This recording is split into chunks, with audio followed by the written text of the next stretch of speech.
Kisah baru tentang bertahan hidup saat kiamat ini dimulai seperti banyak cerita lainnya dengan pengkhianatan. Karakter utama cerita ini bernama Jang Xiaoyong, dan kini ia dalam keadaan tergantung. Secara harfiah, ia tergantung tepat di atas kandang yang dipenuhi zombie haus darah. Mantan pacarnya tertawa dan mengejeknya, mengingatkannya bahwa semua temannya sudah mati. Namun ia tidak perlu khawatir karena hidupnya yang tak berarti ini akan segera berakhir dan ia bisa segera menyusul teman-temannya. Saat mengingat apa yang terjadi, Xiaoyong tidak bisa memaafkan dirinya sendiri karena membiarkan semua itu terjadi. Itu semua adalah kesalahannya, atau lebih tepatnya, kesalahannya karena mempercayai wanita iblis yang layak mendapatkan kematian yang menyedihkan. Itulah penjahat yang sebenarnya di sini. Namun bagi wanita itu, semua ancaman pahlawan kita sama sekali tidak menakutkan.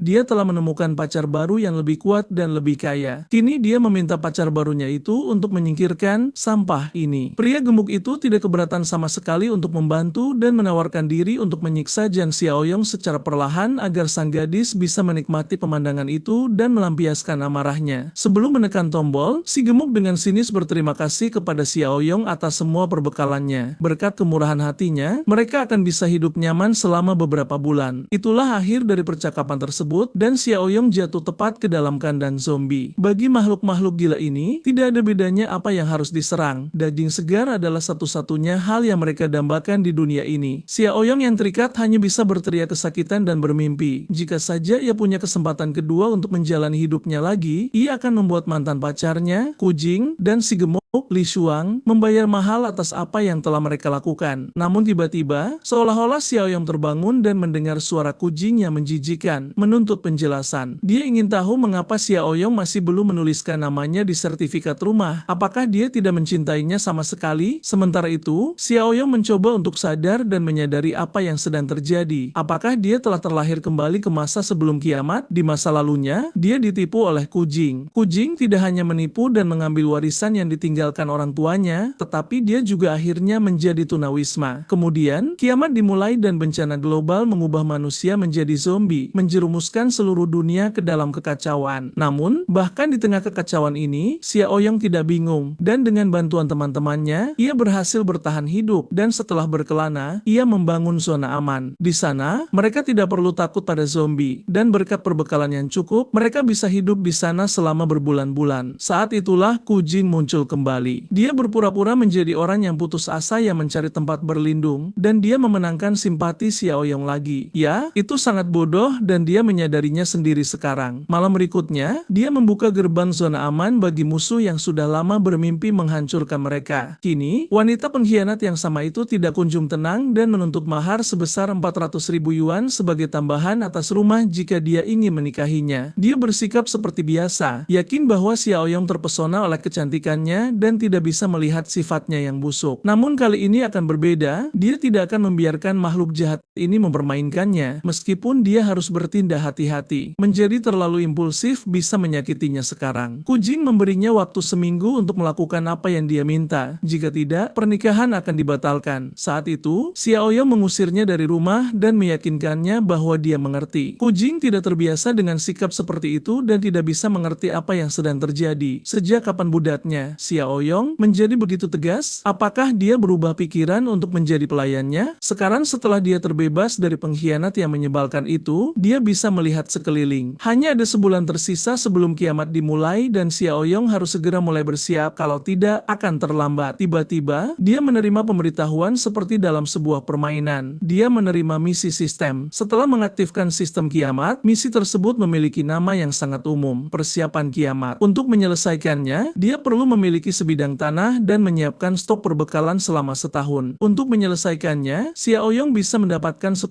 poin yang bisa dia tukarkan dengan hadiah di toko sistem. Pahlawan kita terkejut dengan bonus seperti itu. Misi sistem dan hadiah untuk penyelesaiannya. Apalagi yang dibutuhkan untuk kebahagiaan? Hanya saja, apa yang bisa dibeli di toko sistem, Xiaoyong tidak tahu. Sebagian besar berisi kotak jarahan dan ramuan, misalnya untuk meningkatkan kekuatan fisik. Namun dari semua itu, pahlawan kita teralihkan oleh perut perutnya yang keroncongan dan menuntut makanan yang layak. Xiaoyong hampir lupa bagaimana di kehidupan sebelumnya dia berhemat dan menabung setiap sen untuk mengumpulkan mahar kucing yang membuatnya kekurangan gizi. Sekarang dia tidak akan membatasi dirinya sendiri dan memutuskan untuk memesan makan malam mewah. Dalam sebulan, zombie akan ada di mana-mana dan selama makanan enak tersedia, dia harus memanfaatkannya. Beberapa jam kemudian, pesanan tiba. Xiaoyong tidak akan pernah membiarkan dirinya menikmati makanan Michelin bintang 3 seperti ini sebelumnya. Dia memutuskan untuk mulai dengan mencicipi rasa babi rebus seharga 300 yuan. Setelah apa yang dia makan selama kiamat, rasanya luar biasa dan terlalu indah untuk menjadi kenyataan. Pahlawan kita tidak berhenti di situ dan masuk ke mode pelahap makanan. Nafsu makannya cukup bagus dan tak lama kemudian dia hampir selesai. Tepat pada saat ini, telepon berdering. Wushuya, teman kucing, menelepon, yang berarti dia sudah sempat mengadu padanya. Xiaoyong menjawab telepon itu dan langsung menyesalinya. Teriakan langsung terdengar dari telepon. Wushuya menuntut penjelasan, beraninya dia memperlakukan kucing seperti itu. Dia hanya ingin Xiaoyong membuktikan cintanya. Jika dia tidak bisa memberikan hartanya, bagaimana mungkin dia bisa mengatakan dia mencintainya? Sebenarnya, kucing hanya mengujinya sedikit dan dia gagal dalam tes itu. Tapi jika dia membawa sertifikat rumah dan uang tunai 1 juta yuan sebagai permintaan maaf, maka Wushuya akan mencoba membantunya meyakinkan kucing bahwa itu hanya kesalahpahaman. Jika tidak, dia bisa mengharapkan perpisahan. Setelah pidato panjang lebar tersebut, pahlawan kita kehabisan kesabaran. Siapa dia berani memujinya dengan sikap seperti itu? Dia seharusnya pergi saja. Wushuya masih mencoba membantah, tetapi Xiaoyong menutup teleponnya. Dia sudah muak dengan gadis-gadis yang haus uang ini. Dia tidak peduli tentang mereka sekarang. Hal terpenting adalah menemukan dan membeli sebidang tanah yang cocok. Di sana dia bisa membangun benteng terkuat yang tidak hanya mudah dipertahankan tetapi juga dekat dengan sumber air dan hutan. Keesokan paginya, dia tiba di agen real estate. Dia langsung disambut oleh seorang konsultan dan ditanya apakah dia datang untuk menyewa atau membeli rumah. Xiaoyong meyakinkannya bahwa itu bukan keduanya. Dia di sini untuk sesuatu yang lebih berharga. Tiba-tiba, seorang manajer penjualan real estate datang dari belakang mereka dan memerintahkan konsultan Xiaoning untuk pergi dan membantu membawa kotak-kotak. Mereka menerima kiriman tisu toilet yang besar hari ini. Dia mencoba menjelaskan bahwa dia memiliki pelanggan, tetapi tidak ada gunanya. Manajer Jewu sama sekali tidak melihat Xiaoyong sebagai pelanggan. Dia bahkan memarahi bawahannya karena melupakan semua yang dia ajarkan padanya. Yakin bahwa Anda tidak bisa menjadi agen real estate tanpa bakat, dia mengirimnya untuk bekerja di halaman belakang dan memberitahu pahlawan kita bahwa pecundang miskin dengan pakaian murah seperti itu mungkin bahkan tidak mampu membeli toilet, jadi dia bahkan tidak bisa disebut pelanggan. Sikap arogan ini membuat pahlawan kita kesal dan dia akan memberi pelajaran pada manajer ini. Sebagai permulaan, Xiaoyong memintanya untuk mengulangi apa yang baru saja dia katakan dan menjelaskan bagaimana dia berani memandang rendah orang lain. Manajer Jewu tidak akan mundur. Yakin dengan kekuatannya, dia dengan bangga menyatakan bahwa dia adalah orang yang memandang rendah anjing seperti pahlawan kita. Jika Xiaoyong bisa membeli setidaknya sebuah toilet, dia akan makan kotoran secara langsung di siaran daring. Satu pandangan pada Xiaoyong sudah cukup untuk menyadari bahwa manajer itu akan segera menyesali kata-katanya. Nah, karena manajer itu mengatakannya sendiri, Xiaoyong menyarankannya untuk memastikan dia menemukan yang masih segar dan mengepul nanti. Lagi pula, pahlawan kita tidak datang ke sini hari ini untuk menyewa atau menjual rumah, tetapi untuk membeli tanah. Semua pelanggan di sekitarnya terkejut. Itu adalah pertama kalinya mereka melihat seseorang yang cukup kaya untuk membeli tanah. Dalam hal ini, Nona Xiaoning mengundangnya duduk agar dia bisa memberikan penjelasan rinci. Manajer Jewu menyaksikan semua ini dengan gigi terkatup, yakin bahwa siapapun bisa bicara. Tetapi ketika sampai pada pembayaran, dia tidak percaya bahwa Xiaoyong akan mampu membayar. Xiaoning memberikan semua sebidang tanah yang tersedia untuk dibeli kepada pahlawan kita. Dia bisa melihatnya sementara dia menjelaskan semuanya. Tetapi bagi pahlawan kita, semua itu tidak perlu. Dia tahu persis apa yang diinginkannya. Xiaoyong akan menyebutkan persyaratannya dan membiarkan dia melihat apakah mereka memiliki sesuatu yang cocok. Xiaoyong ingin tanah itu dekat dengan pegunungan dan air, lebih disukai dengan air yang mengalir. Akan ideal untuk memiliki pabrik atau bangunan besar di tanah tersebut. Untuk menemukan sesuatu yang cocok, Xiaoning butuh sedikit waktu. Tetapi kemudian manajer Jewu datang dari belakang lagi. Dia sepertinya memiliki hobi mendekat dari belakang. Dia pikir sebidang tanah yang memenuhi semua persyaratan terletak di distrik timur. Xiaoning pikir itu ide buruk. Tempat itu adalah adalah tanah kota T. Banyak pabrik yang belum selesai dan proyek yang tertunda di sana. Properti seperti itu tidak bisa dijual kepada pelanggan. Manajer Jiwoo tidak berpikir begitu. Dia masih belum melihat pelanggan di sini, dan pecundang dengan tuntutan tinggi seperti ini, menurut pendapatnya, tidak di sini untuk membeli tanah tetapi untuk membuat masalah. Xiao Yong tidak terlalu peduli di mana tanah itu berada selama memenuhi persyaratannya. Pabrik yang belum selesai juga bukan masalah, justru sebaliknya, sebuah keuntungan. Setelah melihat detailnya, pahlawan kita memutuskan bahwa inilah yang dia butuhkan. Dengan kawat berduri, tempat ini akan mudah dipertahankan dan pabrik yang belum selesai akan menghemat banyak uang dan waktu untuk konstruksi, jadi dia setuju untuk membeli tanah ini. Dia siap menandatangani kontrak sekarang dan membayar pembeliannya. Xiaoning terkejut, dia tidak percaya ada orang waras yang akan membeli tanah ini dengan pabrik yang belum selesai. Namun, Xiao Yang tetap teguh dan bahkan memintanya untuk melakukannya dengan cepat karena seseorang di sini tidak sabar untuk makan kotoran segar. Tak lama kemudian, manajer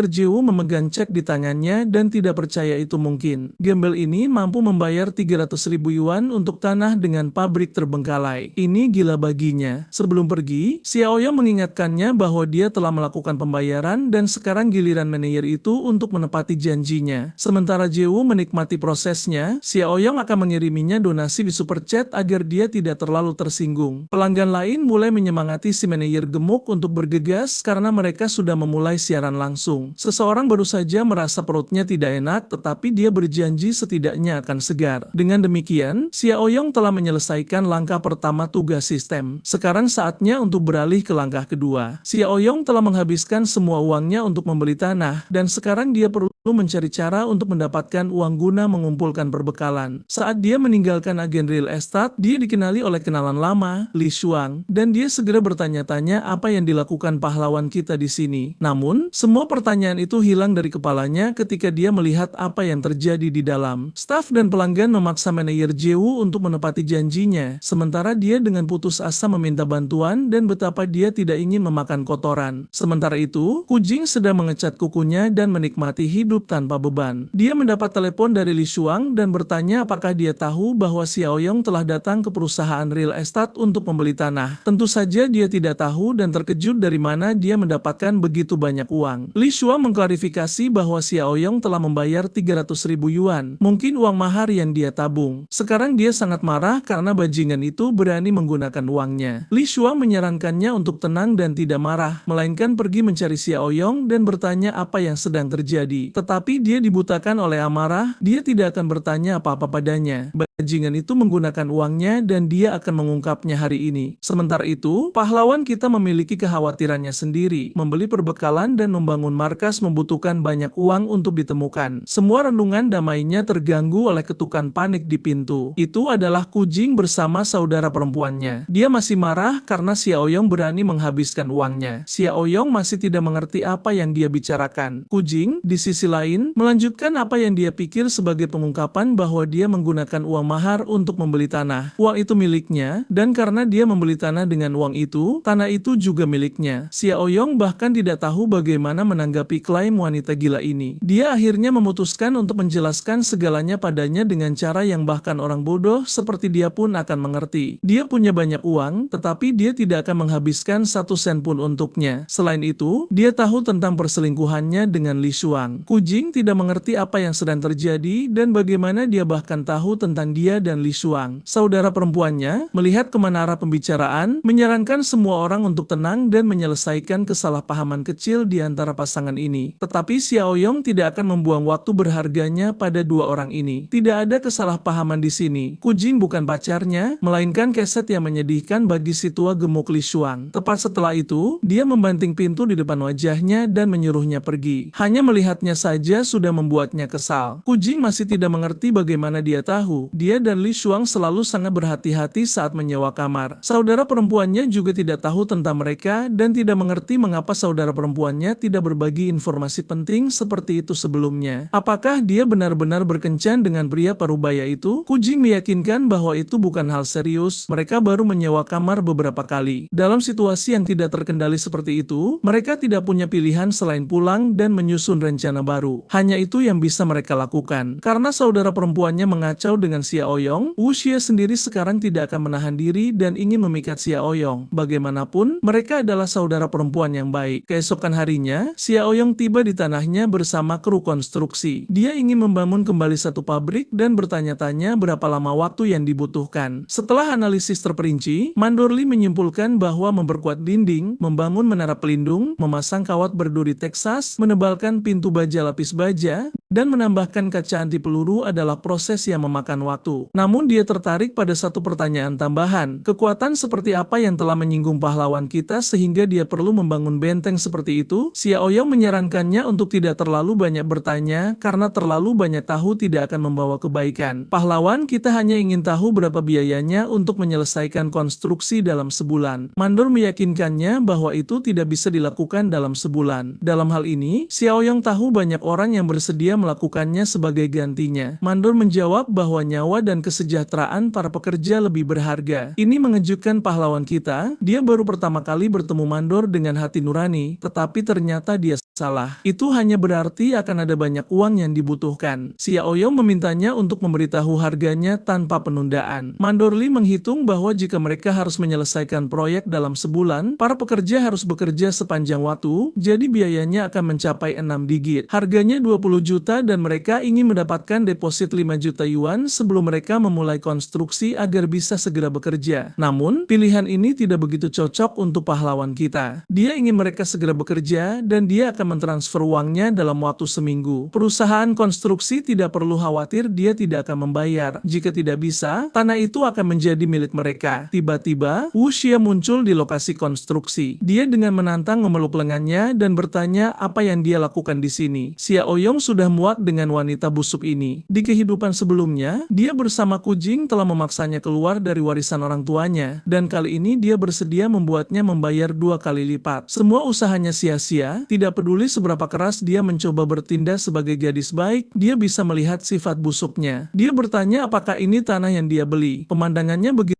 indah dan Xiaoyong mungkin ingin membangun villa di sini, bukan? Tapi apapun yang dia bangun di sini bukanlah urusannya. Melihat sikap ini, dia tidak bisa mengerti apa yang sedang terjadi. Sejak kapan pecundan itu berperilaku begitu aneh? Biasanya, sentuhan tangannya di lengan saja sudah cukup untuk membuatnya tersipu dan jantungnya berdebar kencang. Tetapi hari ini tidak ada yang berhasil. Sebaliknya, dia dengan acuh tak acuh berpaling darinya dan pergi memberi instruksi kepada pekerja konstruksi. Apa yang mereka lakukan salah dan gerbangnya perlu diperlebar. Wu Xie tidak bisa melewatkan kesempatan emas seperti itu. Karena Kujing telah merusak segalanya dengan perselingkuhannya, dia harus pindah dan tanah ini akan menjadi miliknya. Xiaoyong pulang ke rumah dan bertanya-tanya bagaimana dia bisa mendapatkan lebih banyak uang setelah dia menggadaikan rumahnya ke Ban. Dia hanya mendapatkan pinjaman 3 juta yuan. Itu tidak cukup untuk menutupi biaya tahap pertama konstruksi saja. Meskipun jika dipikir-pikir seperti itu, kiamat tetap tidak terelakkan, dan jika dia menjual rumah itu kepada beberapa orang, itu tidak masalah. Itu adalah sesuatu yang perlu ditangani. Tepat pada waktunya, ada ketukan di pintu. Itu adalah tetangga pria tua yang menyebalkan. Dia tinggal di lantai bawah dan namanya Kakek Li. Dia adalah bajingan tua kaya. Dia memiliki apartemen di lantai 1 dan 2 dan ingin membeli lantai 3 juga. Tetapi Xiaoyong tidak setuju untuk menjualnya. Jadi pria tua ini melakukan segala macam hal buruk. Mengecat pintu, menebar sampah, membawa peti mati, dan mengganjal kunci pintu. Dia telah melakukan segala macam trik kotor, dan sekarang dia datang untuk mengeluh bahwa Xiaoyong membuat keributan tadi malam dengan mengadakan pesta di sini. Tentu saja itu bohong belaka. Pahlawan kita tidur lebih awal tadi malam dan tidak melakukan hal seperti itu. Tetapi tidak ada gunanya berdebat lebih jauh. Xiaoyong tahu pria tua itu menginginkan rumahnya, jadi dia berpura-pura sudah muak dan menyerah. Sekarang dia siap menjual rumah itu kepada pria tua itu. Orang tua itu tidak percaya telinganya, tetapi Xiaoyong punya syarat. Dia ingin tetap tinggal di rumah itu selama 6 bulan lagi sampai dia menemukan tempat tinggal baru. Namun, pria tua itu harus mentransfer 5 juta ke akunnya sekarang juga agar dia bisa membayar deposit untuk rumah baru. Jika pria tua itu tidak setuju dengan syarat ini, dia bisa melupakan kesepakatan itu. Bajingan tua yang rakus itu tidak bisa membiarkan itu berlalu dan setuju, tetapi menuntut untuk menandatangani kontrak agar Xiaoyong tidak bisa berubah pikiran nanti. Ini bukan masalah bagi pahlawan kita. Bajingan tua itu akan tetap mati di rumah rumahnya ketika kiamat dimulai. Setelah Li Tua mentransfer 5 juta yuan, maka ditambah dengan pinjaman dari Ban, Xiaoyong telah mengumpulkan 8 juta. Sekarang saatnya menyelesaikan tugas kedua dan mendapatkan hadiahnya. Supermarket terbesar sangat cocok untuk tugas ini. Xiaoyong mulai rajin menimbun berbekalan untuk tahun depan. Orang-orang di sekitarnya memandangnya sebagai orang yang tidak stabil secara mental dan lebih memilih untuk menjauh.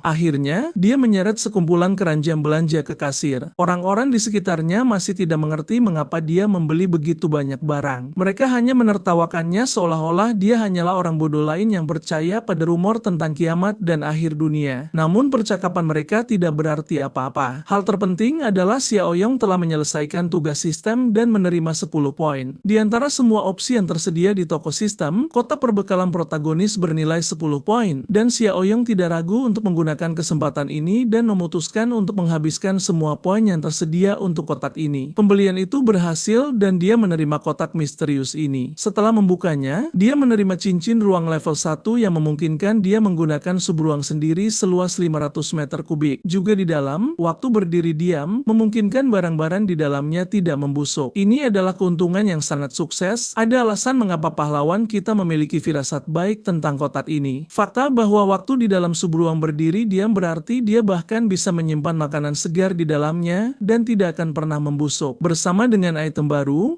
Xiaoyong juga menerima misi baru, 10 tahun penopang hidup. Untuk penyelesaiannya, mungkin untuk mendapatkan 20 poin. Namun tiba-tiba, pahlawan kita dipanggil oleh kepala keamanan supermarket. Dia mendapat kabar bahwa ada orang gila yang menyebabkan masalah. Ternyata dia mengenal Xiaoyong. Nama kepala keamanan adalah Yang Tao. Dia pergi ke sekolah menengah yang sama dengan pahlawan kita dan merupakan pesuruh pengganggu lokal yang menindas yang lemah dan takut pada yang kuat. Di masa lalu, dia memeras uang dari siswa sekolah menengah untuk bosnya dan Xiaoyong sering berkonflik dengannya. Hari ini, Xiaoyong tidak menyangka akan bertemu dengannya di sini. Yang Tahu menuntut pahlawan kita mengembalikan semua barang ini ke tempat dia mengambilnya. Jika tidak, dia tidak akan bersikap baik padanya. Xiaoyong menjawab bahwa dia masih belum berubah dan masih menindas yang lemah. Tetapi pahlawan kita tidak akan mengembalikan apapun. Dia adalah pelanggan di sini dan dia selalu benar. Apakah benar begini cara pelanggan diperlakukan? Kemudian, Yang Tahu menuntut agar Xiaoyong membayar barang-barang itu sekarang juga. Jika tidak, dia sendiri yang akan menanggung akibatnya karena bersikap kejam. Setelah 1 jam, semua kasir di supermarket akhirnya menghitung harga semua barang. Totalnya 56.000 yuan. Yang Tahu segera menuntut untuk membayar dan pahlawan kita tidak ragu menggunakan kartu kreditnya sebagai senjata pahlawan super. Transaksi berhasil dan kepala keamanan terkejut. Dia berbalik dan hendak pergi menerima kekalahannya, tetapi Xiaoyong memerintahkannya untuk menunggu. Yang Tahu tidak menyadari apa yang dia lakukan, tetapi itu sederhana. Yang Tahu bersikap kasar dan sekarang pahlawan kita menginginkan permintaan maaf publik atau dia akan mengembalikan semua barang itu. Kepala keamanan berpikir bahwa dia telah bertindak terlalu jauh dan hanya mencari masalah. Namun, ada terlalu banyak saksi di sekitar. Mereka melihat semuanya dan sepenuhnya mendukung pahlawan kita. Mereka merekam semuanya dalam video dan mengancam Yang Tahu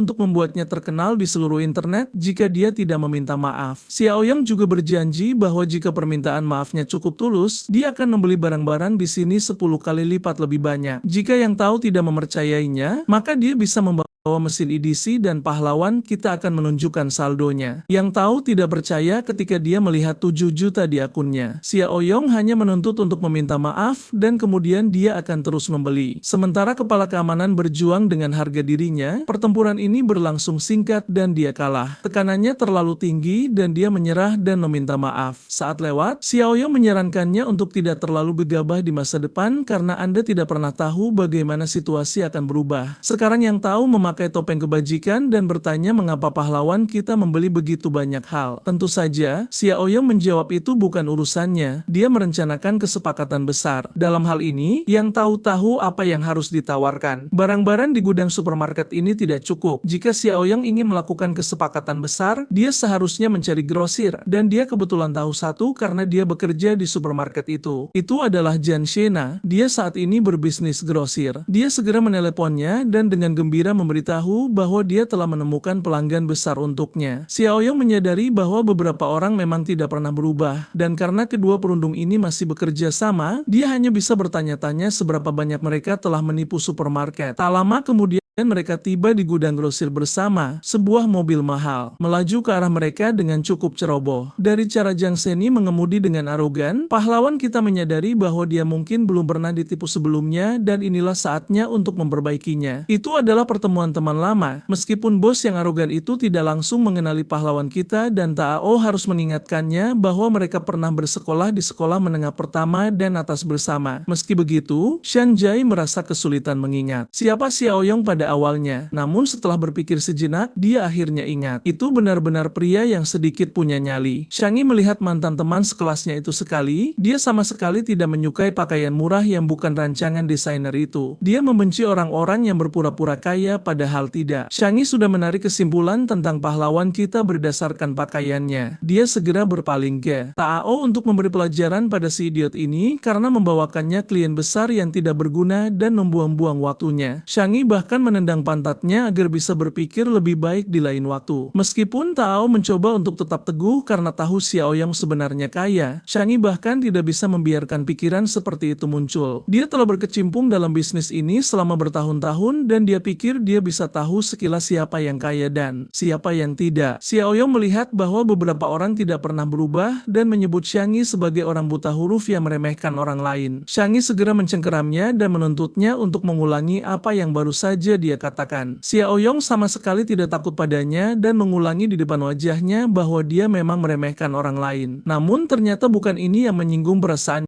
sama sekali, melainkan fakta bahwa pahlawan kita memanggil dia buta huruf. Ini bukan yang diharapkan Xiao Yong. Ternyata bajingan ini benar-benar tidak tahu malu. Tao, yang melihat pertengkaran akan terjadi, buru-buru turun tangan dan menasihati pahlawan kita untuk tidak menyentuh titik lemah Shenu karena dia memang buta huruf sehingga dia benci dipanggil seperti itu. Namun karena mengatakan hal itu, Tao menerima tendangan dan penghinaan lagi dari Shenji yang marah karena dia tidak diizinkan melakukan apa yang dia inginkan. Beralih ke pahlawan kita, Shenji memberinya syarat entah Xiao Yong membeli satu truk barang darinya atau merangkak kembali dengan keempat anggota tubuhnya. Pahlawan kita sangat puas dengan ini, dia memerintahkan Shang Yi untuk melepaskan kerahnya dan menyebutkan nomor rekeningnya. Dalam sekejap, ekspresi marah di wajah Shang Yi berubah menjadi terkejut. Xiao Yong entah bagaimana benar-benar mentransfer 1 juta ke akunnya. Menurut pahlawan kita, itu hanya uang muka. Dia punya rencana untuk membeli barang senilai 5 juta. Shang Yi bertanya barang apa yang dia butuhkan. Xiao Yong menjawab bahwa dia membutuhkan minyak, beras, garam, camilan, dan minuman. Sederhananya, produk yang tidak cepat rusak dalam waktu lama. Senyum yang hampir tak terlihat muncul di wajah Shang Yi. Dia baru saja menerima sekumpulan makanan yang hampir kedaluarsa, dan ini adalah kesempatan sempurna untuk menyerahkannya kepada Xiao Yong. Sesampainya di gudang dengan makanan tersebut, Shang Yi menawarkan pahlawan kita untuk mengambil seluruh kiriman dengan diskon 10% dari harga grosir asli. Penawarannya luar biasa, namun Xiao Yong menyadari bahwa Shang Jai tidak akan menjual makanan dengan harga semurah itu begitu saja, jadi hal pertama yang dia putuskan untuk dilakukan adalah memeriksa kualitas makanannya. Seperti dugaan Xiao Yong, itu adalah jebakan. Meskipun kemasannya tampak baru, makanannya hampir kedaluarsa. Shenji tidak menyangka Xiao Yong akan mengetahui rencananya begitu cepat, dia segera menawarkan diskon sebesar 50%. Namun pahlawan kita tidak puas dengan kesepakatan ini. Dengan 5 juta ini, dia berniat membeli makanan berkualitas tinggi. Namun dia juga punya rencana untuk produk kedaluarsa ini. Xiao Yong memberitahu Shang bahwa dia bersedia mengambil barang kedaluarsa darinya dengan setengah harga, tetapi dengan syarat pembayaran dilakukan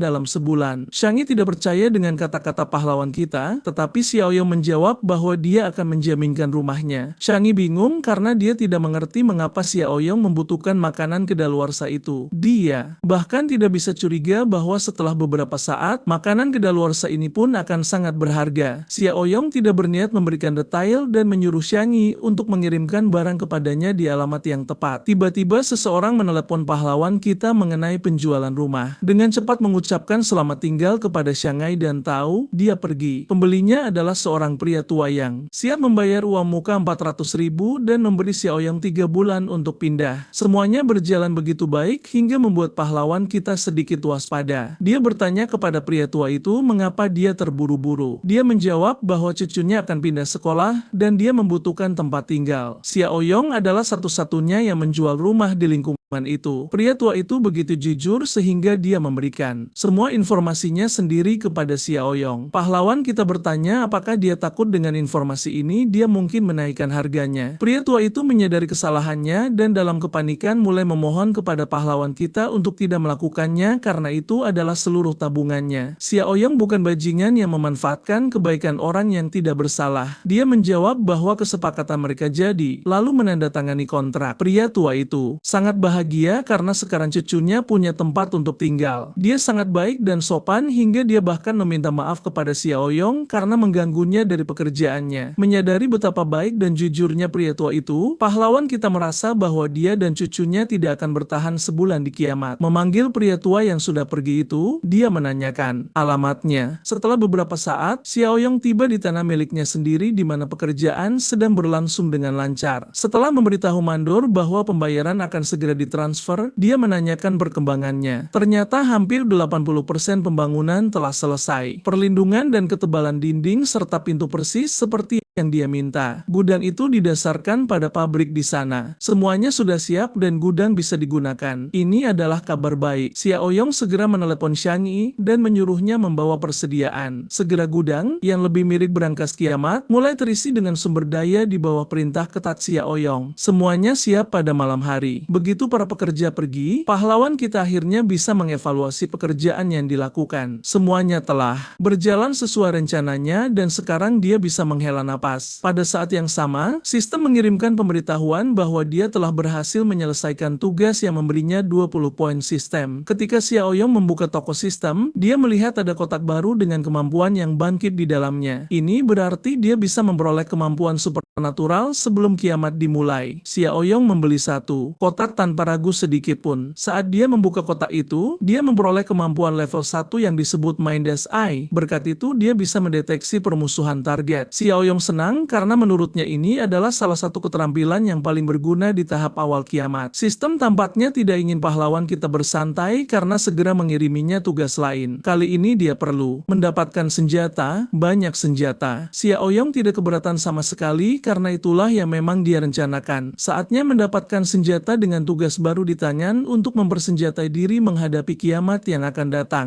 Jan Xiao Yong mendapati dirinya berada di bawah dunia kota yang kumuh. Pasar gelap larut malam yang sibuk berjalan-jalan, dia bisa mendengar tawar-menawar tanpa henti dan suara-suara menjengkelkan dari pelanggan dan penjual yang mencoba mendapatkan penawaran lebih baik untuk diri mereka sendiri. Ada penipu di mana-mana. Tiba-tiba sesuatu menarik perhatian MC kita, sesuatu yang dia lihat dari sudut matanya. Itu adalah pria yang familiar baginya. Pria yang diikuti oleh kucing di kiamat pertama, Li Shushi. Dia secara agresif mencoba menurunkan harga beberapa perhiasan palsu. Akhirnya, membuat penjual setuju. Jan Xiaoyong tidak menyangka akan bertemu pria ini malam ini, tetapi masuk akal jika bajingan itu mencari gelang dia palsu. Penyihir kucing itu sebenarnya cukup bodoh untuk tertipu oleh hadiah palsu. Beberapa kaki jauhnya, dia akhirnya menemukan kios yang menjual beberapa barang yang menjanjikan. Pisau tajam berjejer di lantai, masing-masing lebih mematikan dari sebelumnya. Begitu dia melihat pisau tajam itu, senyum muncul di wajahnya. Dia akhirnya menemukan apa yang dia cari. Sambil berjongkok di depan penjual, dia dengan berani bertanya apakah mereka menjual barang keras di kios ini. Tuan kamuflasi yang terlihat seperti pria militer tidak terhibur dengan pesan samar apapun darinya. Pria itu melemparkan pengasah pisau padanya, menyuruh pemuda itu untuk mengasah bilahnya sendiri jika ingin sesuatu yang lebih keras. Menjadi lebih serius, dia berkomentar bahwa tidak satu pun dari pisau ini yang cukup keras. Yang dia cari adalah sesuatu yang jauh lebih tangguh. Menyadari apa yang dia maksud, Tuan Chamo menjadi sangat serius dan bertanya apakah dia mencari masalah. Iritasi Tuan Kem terputus oleh suara notifikasi ponselnya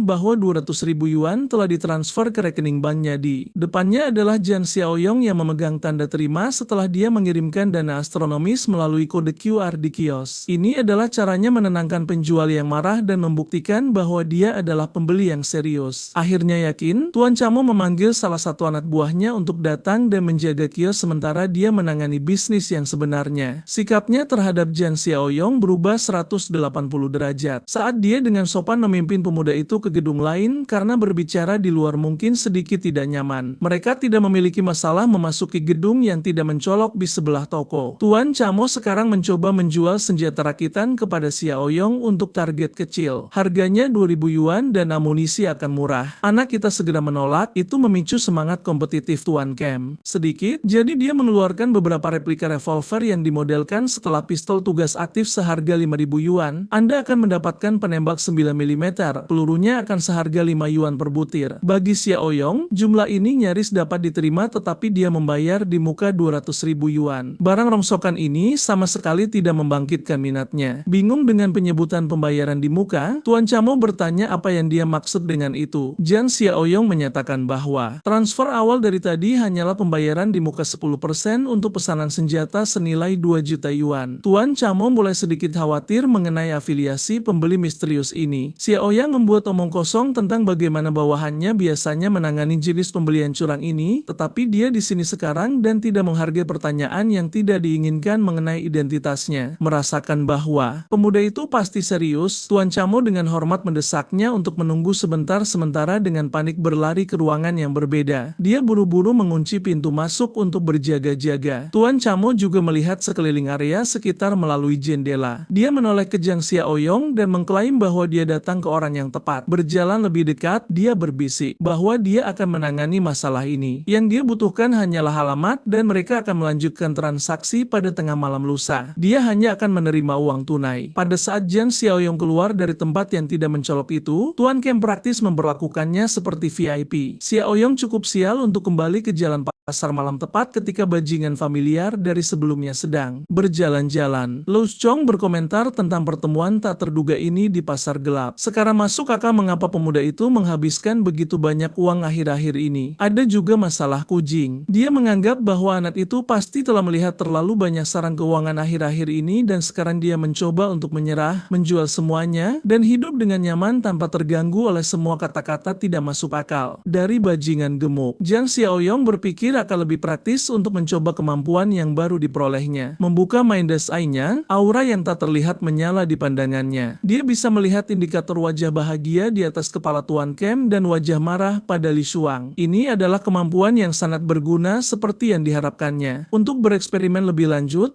dia berbicara buruk tentang bajingan gemuk yang membeli barang palsu dan barang bekas untuk menipu Kujing. Gadis itu juga adalah sampah bekasnya, jadi masuk akal jika dia hanya bernilai sekian. Mendengar itu membuat indikator bajingan gemuk itu semakin marah saat dia mengutuk pemuda itu setelah menyentuh saraf. Melihat konflik yang berkembang, Tuan Chamo melangkah masuk dan bertanya kepada klien ikan besar barunya apakah bajingan gemuk yang marah itu mengganggu Xiaoyong. Dia melabeli Leu Song sebagai musuh. Menangkap isyarat itu, Tuan Chamo meyakinkan kakak besarnya yang baru bahwa dia dan stafnya akan memberi pelajaran pada bajingan gemuk itu. Xiaoyong setuju dengan itu, tetapi dia mengingatkan mereka untuk tidak bertindak terlalu jauh karena dia punya rencana lain untuk Leu di masa depan. Melihat sekelompok preman berbadan kekar datang mengejar pantat gemuknya, calon gangster itu mulai panik, tersandung kata-katanya, dan kehilangan kesombongannya. Tuan Chamo tidak membuang kata-kata lagi pada sampah itu dan mengeluarkan tongkat. Para pria itu dengan cepat menangani bajingan gemuk itu, meninggalkannya memar dan babak belur di tengah jalan yang gelap. Ada bekas sepatu di sekujur wajahnya dan setelan putihnya dari semua tendangan yang dia terima. Peristiwa ini hanya memperkuat rasa jijiknya terhadap Jiang Xiaoyong. 2 hari kemudian, pertemuan ditetapkan di gudang dan sepertinya kedua belah pihak tepat waktu untuk kesepakatan itu. Di depan Xiaoyong ada satu truk peti mencurigakan. Ini justru yang dia inginkan. Kedatangan senjatanya menandakan keberhasilan tugas siap tempurnya, memberinya 10 poin sistem, menjadikan totalnya 20. Di dalam peti itu ada senjata api berat, senapan, pistol, dan setiap peralatan tambahan yang mungkin dia butuhkan. Untuk beberapa alasan, sistem juga menambahkan hadiah bonus, ramuan peningkatan fisik plus 2. Memegang jarum suntik di tangannya, dia cukup senang dengan jatuhnya bonus yang tidak terduga ini. Dengan klasifikasi plus 2, itu bahkan 2 kali lipat khasiat dari yang ada di toko sistem. Tidak membuang 1 detik pun, dia mengangkat jarum suntik itu dan mengarahkannya ke pembuluh darahnya. Dia mengharapkan sedikit cubitan jarum, tetapi ramuan kekuatan yang mengalir melalui aliran darahnya adalah proses yang menyakitkan. Sebagai pria dewasa rata-rata, skor fisiknya sekitar 5 poin, dengan peningkatan plus 2, itu praktis peningkatan 40% dalam kekuatan keseluruhannya. Karena itu, dia memutuskan untuk membuka toko sistem. Tatapannya terkunci pada ramuan peningkatan fisik lain yang terdaftar di sana. Menyadari nilai peningkatan kekuatan sambil memegang jarum suntik besar lainnya, dia mungkin juga memaksimalkan keuntungan yang akan diberikannya. Setelah menyuntikkan kode curang kekuatan lain, skor fisiknya akhirnya mencapai 8. Dia praktis 60% lebih kuat dari pria rata-rata dan dia ingin menguji ini. Melihat beberapa batang besi longgar berserakan di sekitar gudang, ide untuk menguji muncul di benak Jang Xiaoyong. Dia mengambil salah satu batang besi, salah satu yang tebal yang digunakan untuk memperkuat bangunan. Xiaoyong melemparkannya ke udara dan mulai menendangnya secepat dan sekeras yang dia bisa. Serangannya membengkokkan batang tebal itu dengan cukup jelas. Momentumnya berlanjut dengan tongkat terbang langsung ke dinding terdekat. Tendangan Xiaoyong sangat kuat, hingga membuatnya menjadi penyok yang cukup besar di dinding melalui batang besi. Dengan kekuatannya saat ini, tangan kosongnya praktis menjadi senjata sekarang. Dia akan merasa nyaman melawan kiamat awal saat ini. Adapun senjata yang baru saja dia peroleh, menyimpannya di tempat terbuka akan menjadi tindakan bodoh. Jadi akan lebih baik untuk menyimpannya di cincin spasial untuk keamanan. Xiaoyong hanya mengerahkan cincin ajaibnya ke isi truk dan mereka segera diserap. Jika semuanya berjalan seperti yang diingatnya, lusa akan menandai hari pertama kiamat. Dia tidak punya banyak waktu untuk melakukan semua hal lain yang perlu dilakukan. Untuk beberapa alasan, dia tidak bisa mengabaikan gambaran pria tua itu memohon untuk membeli rumahnya menggunakan sejumlah kecil uang hasil jerih payah untuk cucunya. Jang Xiaoyong telah melalui skenario hidup dan mati yang tak terhitung jumlahnya dan pengkhianatan di kiamat pertama, tetapi mengabaikan nasib orang yang kurang beruntung tidak pernah menjadi gayanya. Mungkin dia akan mengirim beberapa persediaan penting kepada pria tua itu setidaknya yang bisa dia lakukan untuk membantu peluang bertahan hidup dia dan cucunya. Itu adalah semacam pembayaran kembali untuk memasok dana kiamat Xiaoyong. Keesokan harinya, Jang Xiaoyong pergi ke gedung apartemen kumuh di bagian kota lain yang teduh tanpa GPS. Menemukan tempat ini tidak mungkin mengingat betapa tersembunyi dan rusaknya tempat itu. Melihat pria tua itu menyewa di tempat murah dan tua tanpa lift, jelas bahwa dia tidak mampu. Unit mereka bahkan berada di lantai atas. Mencapai pintu, Xiaoyong mengetuk dengan santai. Dia tiba-tiba menyadari bahwa dia harus mengeluarkan persediaan dari cincin penyimpanannya atau dia akan kesulitan menjelaskan dari mana asalnya. Mengaktifkan efeknya, kotak demi kotak persediaan penting ditumpuk satu sama lain memenuhi lorong. Pada saat itu, pria tua itu mencapai pintu. Dia membukanya dan segera berasumsi bahwa itu adalah pemilik rumah, berjanji untuk membayar sewa minggu depan ketika dia mendapatkan uang. Ketika dia melihat pemuda itu dengan baik, dia menyadari itu adalah Tuan Jang. Bersamanya ada kotak-kotak yang memadati lorong, terbentang melalui tangga yang membuat pria tua itu semakin bingung. Xiaoyong berjanji untuk menjelaskan kesepakatannya nanti. Mereka perlu memasukkan kotak-kotak ini ke dalam sebelum tetangga melihatnya. Setelah beberapa menit mengangkat, yang sebagian besar dilakukan oleh Xiaoyong, mereka berhasil memasukkan semuanya ke dalam. Pria tua itu terkesan bahwa pemuda itu bahkan tidak terlihat lelah. Sementara itu, Xiaoyong hanya mensurvei ruangan dan menganalisis apakah itu akan menjadi tempat perlindungan darurat yang cocok dan ternyata memang begitu. Pintu depan cukup kokoh. Selanjutnya dia mendesak pria tua itu untuk mendengarkan dengan saksama apa yang akan dia katakan. Dia menjelaskan bahwa persediaan harus digunakan dengan bijak karena harus bertahan selama sekitar setengah tahun mulai besok. Tepat saat dia akan memberikan lebih banyak detail, Xiaoyong terkejut oleh foto yang ditampilkan di ruangan itu. Pria tua itu masih bingung. Di foto itu ada pria tua yang bangga dan cucunya yang cantik. Sangat mengejutkan Xiaoyong, gadis di foto itu adalah teman dekat yang dia miliki selama kiamat pertama, Shanshan. Dia segera bertanya kepada pria tua itu apakah gadis di foto itu bernama Shanshan. Ini membuat pria tua itu semakin bingung karena dia tidak pernah menyebutkan namanya kepada pemuda itu sebelumnya. Ekspresi Xiaoyong menjadi gelap dan dia buru-buru bertanya kepada pria tua itu di mana gadis itu. Dia masih di sekolah sementara mereka mengatur dokumen transfer. Pemuda itu masih ingat ketika Shanshan menyatakan penyesalannya tentang mengutuk kakeknya pada hari-hari awal kiamat pertama. Sejauh yang dia ingat, kakek Shanshan akan mempertaruhkan segalanya untuk menyelamatkannya. Pria tua itu dengan berani akan masuk ke sekolahnya yang dipenuhi zombie di garis waktu yang terkutuk itu. Dia akan berhasil menyelamatkannya, tetapi akan mati dalam prosesnya. Menjadi pembantu dekat di kehidupan sebelumnya, Xiaoya memutuskan untuk tidak pernah membiarkan rasa sakit seperti itu terjadi pada Shanshan lagi. Dia menoleh ke pria tua itu dan menyatakan bahwa rumah itu tidak dijual lagi. Kakek yang polos panik berpikir Tuan Jiang membatalkan kesepakatan, tetapi Xiaoyong memberinya pil yang lebih pahit untuk ditelan. Dunia akan berubah menjadi neraka besok. Rumah di sekolah Shan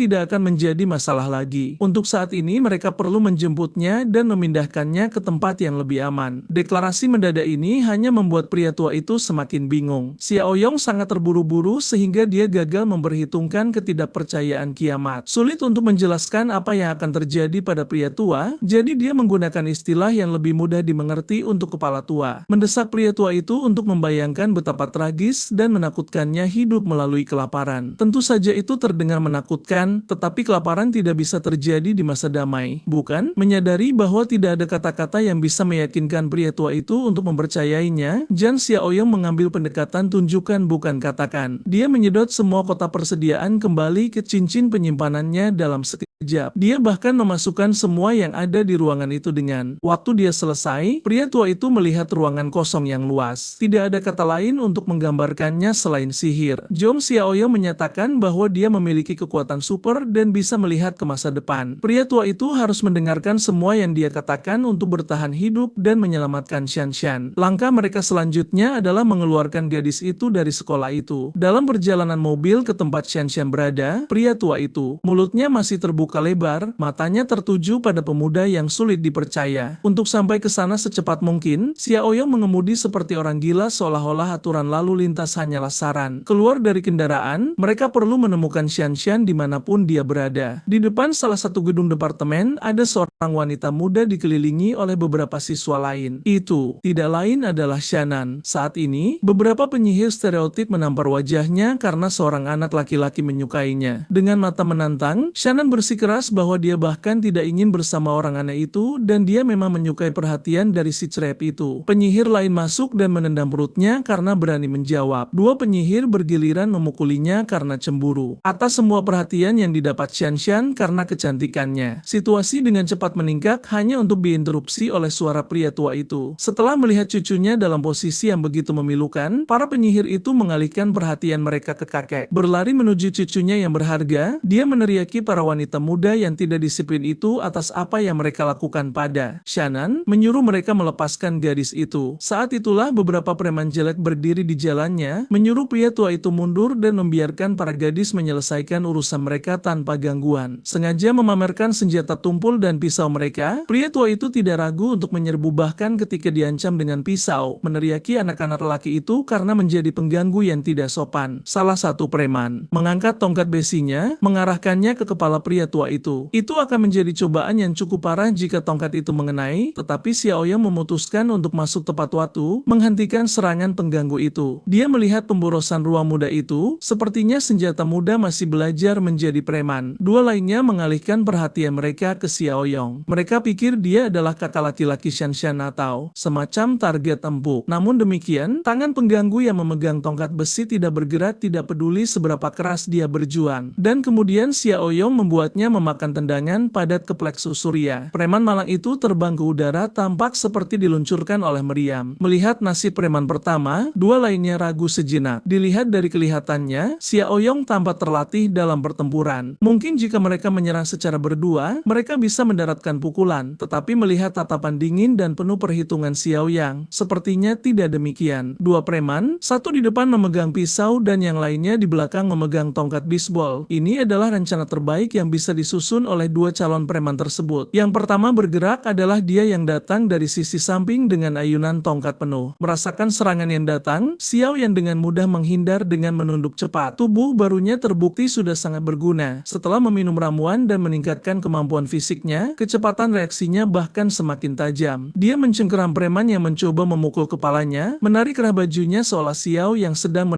menangkap anak nakal. Dengan kekuatan barunya, membanting. Si brengsek itu tepat ke tanah yang dingin dan keras terasa sangat mudah. Satu bantingan saja sudah cukup untuk membuat preman itu pingsan. Dia pasti membenturkan kepalanya ke beton atau semacamnya. Mengambil kesempatan itu, preman yang tersisa menyerbu dengan pisau di tangan. Tanpa ragu sedikit pun, veteran kiamat zombie itu mengalihkan arah senjata tersebut dan menatap tajam si preman pirang dengan matanya yang tak tergoyahkan. Xiao Yang bahkan tidak memutuskan kontak mata saat menyiapkan kakinya untuk tendangan lain. Kali ini, dia menendang kaki preman yang tersisa. Kekuatannya begitu dahsyat hingga membuat preman itu melipat seperti omelet. Sebagai kerusakan tambahan, jatuhnya berakhir dengan wajah si pirang menghantam lantai dengan sangat keras. Hanya dalam beberapa detik, para preman amatiran itu ditangani dengan semestinya. Satu-satunya rintangan yang tersisa di depannya hanyalah para penyihir genit yang mengganggu Xianshan tanpa alasan yang jelas. Anda lihat, setelah melalui kiamat pertama yang melelahkan, Jian Xiao yang sekarang menjadi pendukung hak yang setara dan pertarungan yang setara. Jadi, dia menampar wajah penyihir nakal itu. Dia pun tidak menduganya. Kekuatan di balik tamparan itu cukup serius. Itu membuatnya gemetar dan pipinya berubah merah. Adapun penyihir lainnya, karena dia sangat suka menarik rambut Xianshan, Xiao yang memberi penyihir itu pelajaran yang setimpal. Dia tidak melepaskannya, tidak peduli seberapa banyak gadis itu memohon. Dengan tatapan membunuh, dia mengeluarkan pisau yang dia dapatkan dari si pirang dan menempelkannya ke leher gadis itu. Takut akan apa yang mungkin dia lakukan, penyihir itu ketakutan hingga menangis. Setiap saksi mata di area tersebut mendengar suara sabetan yang tajam dan jeritan yang memekakkan telinga. Xiao yang bahkan tidak berkedip. Di kiamat pertama, dia melakukan banyak hal demi kelangsungan hidup, dan naluri itu tetap bersamanya. Para wanita menonton dengan ngeri atas hasil dari apa yang baru saja dia lakukan. Si penyihir jatuh berlutut, tampak tak bernyawa dan tak berdaya. Jangan khawatir, MC kita tidak sebrutal itu, setidaknya belum. Dia hanya memberi si penyihir potongan rambut kecil, dan mempermalukannya di depan semua orang. Masih belum belajar dari kesalahannya, penyihir itu berteriak bahwa dia tidak akan membiarkan Xiao yang lolos setelah memperlakukannya seperti ini. Dia tidak mempedulikan ancaman kosong gadis itu saat menatap ke bawah ke arah dirinya yang menyedihkan. Dia menaburkan potongan rambut di atas kepala gadis itu untuk penghinaan maksimal. Dia melakukannya sambil memberitahunya bahwa dia melakukan kebaikan untuknya, karena rambut panjang hanya akan menjadi beban dalam waktu dekat. Semua orang bingung dengan kata-katanya yang samar, tetapi dia meyakinkan mereka bahwa memiliki rambut pendek mungkin bisa menyelamatkan nyawa si penyihir di hari-hari mendatang. Xiao yang menoleh ke Xianshan dengan keakraban yang erat, memberitahunya bahwa mereka harus pergi sekarang meskipun dia tidak tahu kemana. Namun, pria tua itu meyakinkan cucunya untuk segera naik ke mobil Tuan Jiang. Di dalam sana, kakeknya memberitahunya bahwa dia tidak akan bersekolah lagi. Dengan tatapan gila di matanya, pria tua itu menjelaskan bahwa kelaparan besar akan datang dan bertahan hidup harus menjadi prioritas mereka. Xianshan tidak mempercayainya, dia pikir kakeknya baru saja tertipu oleh salah satu panggilan penipuan. Xiao yang menyaksikan keduanya berdebat saat wanita muda itu khawatir bahwa kakeknya baru saja ditipu untuk sejumlah uang. Pria muda itu hanya senang melihat Xianshan aman, berjanji untuk menjaganya tetap aman dalam kehidupan baru ini. Melihat kata-kata kakeknya tidak berpengaruh, dia ikut campur dan mengakui bahwa informasi tentang dugaan kelaparan ini berasal darinya. Kalau dipikir-pikir, dia bahkan tidak tahu siapa pria yang membawa mereka entah kemana ini. Jiang, Xiao Yang memperkenalkan dirinya dengan benar, membiarkan Xianshan memanggilnya kakak Xiao Yang. Dia berterima kasih padanya karena telah membela mereka dari para bajingan di sekolah, dan dia meyakinkannya bahwa orang-orang itu tidak akan memiliki banyak hari lagi untuk hidup. Sekarang dia penasaran apakah benar-benar ada kelaparan yang akan datang begitu tiba-tiba. Dia akhirnya mengaku bahwa dia hanya mengarang cerita kelaparan untuk memudahkan kakeknya mengerti. Sebuah kelaparan di zaman modern yang damai akan hampir mustahil. Jadi dia menjelaskan bahwa apa yang sebenarnya akan datang dalam beberapa hari ke depan adalah kiamat. Akhir dari peradaban modern seperti yang mereka ketahui. Mendengar itu akan membuat siapapun merasa gila. Itu adalah reaksi alami terhadap pernyataan seperti itu. Melihat jam, Xiao yang memperkirakan sudah saatnya untuk memeriksa berita dan internet untuk melihat tanda-tanda awal dari akhir zaman. Mengeluarkan ponselnya dan memeriksa berita, sebuah video seorang pria yang membacakan hal-hal yang cukup tidak menyenangkan tentang hari kiamat muncul di bagian depan dan tengah. Itu adalah seorang pria yang ditahan oleh pihak berwenang di stasiun kereta yang ramai. Beberapa orang mengatakan itu rabies dan pria itu menggigit orang lain, tetapi pria itu tampak cukup sadar untuk membacakan beberapa hal suram tentang sebuah kabut dengan bau yang aneh di dalam video. Tahanan itu melawan saat ditahan cukup keras untuk melepaskan diri dan menggigit menggigit lebih banyak orang seperti anjing. Itu sudah cukup kacau sejak saat itu seperti yang dinyatakan dan diharapkan oleh Xiao Yang. Tanda-tanda awal kiamat sudah berjalan lancar. Besok akan menandai hari pertama resmi kiamat. Kabut beracun akan mulai menyelimuti beberapa provinsi, termasuk Provinsi B. Segala jenis makhluk hidup akan terpengaruh oleh kabut yang tidak diketahui ini. Akan sampai pada titik di mana sebagian besar populasi akan bermutasi menjadi zombie tanpa pikiran yang berkeliaran di jalanan mencari mangsa berikutnya. Adapun bagian lain yang selamat dari kabut, mereka tidak akan terhindar dari kekejaman zombie-zombie yang lapar akan daging itu. Setelah mati dengan kematian yang menyiksa, korban akan menjadi salah satu dari mereka. Shanshan adalah bagian dari generasi baru, jadi dia seharusnya memiliki gambaran umum tentang seperti apa zombie itu. Dia memang memiliki beberapa gagasan berdasarkan film dan budaya populer secara umum, tetapi sulit untuk mempercayai bahwa itu terjadi secara nyata. Namun, ketika kekacauan secara resmi dimulai besok, lusa, atau minggu depan, semua orang tidak akan menganggap ide itu begitu sulit dipercaya. Sayangnya, mereka terjebak dalam kemacetan ketika waktu sangat penting untuk kembali ke markas. Begitu parahnya sampai-sampai jalur darurat pun diblokir dan macet. Pria tua itu mulai panik saat Tuan Jiang baru saja menyebutkan zombie dan sekarang mereka berada dalam posisi diam. Tetapi Xiao yang meyakinkannya bahwa mereka seharusnya aman untuk saat ini. Tetapi bahkan jika zombie tidak akan mampu mengambil alih segalanya selama beberapa hari, kemungkinan wabah kecil di dekatnya bukan tidak mungkin. Sementara setiap mobil terjebak bumper ke bumper, sebuah mobil mewah melaju kencang melalui jalur darurat melewati semua orang. Ketika lalu lintas bergerak sedikit, mobil mewah itu mengambil kesempatan untuk memotong Xiao Yang. Si brengsek itu mengemudi dengan sangat cepat dan sembrono sehingga Xiao Yang hampir menabraknya. Seandainya dia tidak mengerem, dia kesal dan memang seharusnya begitu. Orang itu tidak punya konsep lampu sein dan hanya memotong ke jalur darurat seperti orang idiot yang membahayakan semua orang. Merasa konfrontatif, pria muda itu menolak untuk menelan rasa tidak hormat yang diberikan kepadanya. Dia tidak membiarkan si brengsek itu memasuki jalurnya, memblokirnya bahkan setelah dia sengaja menunjukkan bahwa dia tidak membiarkan si brengsek itu masuk. Mobil mewah itu tidak menyerah. Semua orang terjebak dalam kemacetan yang sama dan pengemudi yang sembrono tidak mendapatkan izin. Mobil mewah itu berhenti di samping jendela Xiao Yang dan menyemburkan beberapa kutukan keji. Terlihat seolah-olah dialah yang merasa terganggu dalam situasi ini. Pria tua itu menyarankan agar mereka menghindari masalah untuk saat ini karena pengemudi sembrono itu tampak kaya dan berkuasa. Xiao Yang tidak mempedulikan itu. Jika si brengsek itu mencoba keluar dan membuat masalah, dia tidak akan ragu untuk memecat jalan dengan darah pria kaya itu. Mereka terjebak dalam kemacetan itu selama hampir 1 jam, tetapi untungnya kemacetan itu terurai. Melihat ke belakang mereka, sepertinya sakit kepala belum berhenti karena mobil mewah dari sebelumnya mencoba memotong lagi. Itu sengaja mengejar mereka. Xiao yang mulai benar-benar kesal sekarang. Si bocah kaya itu benar-benar tidak mau melepaskannya. Siapapun bajingan itu, dia pastilah orang yang tidak waras yang dengan sukarela mempertaruhkan nyawa dan kendaraannya hanya untuk menjadi menjengkelkan di jalan. Dia membuntuti dengan dekat dan sengaja mengejek mereka. Ini adalah contoh buku teks orang yang suka marah di jalan. Pria tua itu mendesak Tuan Jiang untuk membiarkannya saja dan tidak terlibat lebih jauh. Ya, Jian Xiaoyang di masa lalu mungkin membiarkan bajingan ini lolos, tetapi kiamat akan tiba besok. Tidak perlu lagi mentoleransi bajingan seperti bocah kaya itu. Jadi Xiao yang bermain-main dengan pelaku kemarahan jalanan itu sedikit. Dia bertaruh bahwa pria itu akan menyerah di detik terakhir dan dia menang. Bocah kaya itu hampir menabrak bukit di dekatnya dan dia punya nyali untuk mengaitkannya dengan bocah kecil dari lalu lintas. Bajingan berjas itu segera menelepon polisi lalu lintas untuk meminta rekaman pengawasan. Dia ingin melacak Xiao yang untuk menunjukkan bahwa orang-orang di atas tidak boleh dikacaukan. Pada saat ketiganya mencapai markas, hari sudah larut malam. Segera setelah mereka keluar dari mobil, pria tua itu menatap kompleks itu dengan mulut terbuka karena terkejut melihat skalanya. Shanshan berkomentar bahwa seluruh tempat itu tampak sedikit berlebihan. Xiao yang memberitahu keduanya untuk beristirahat. Mulai besok, segala sesuatu yang mereka yakini akan terbalik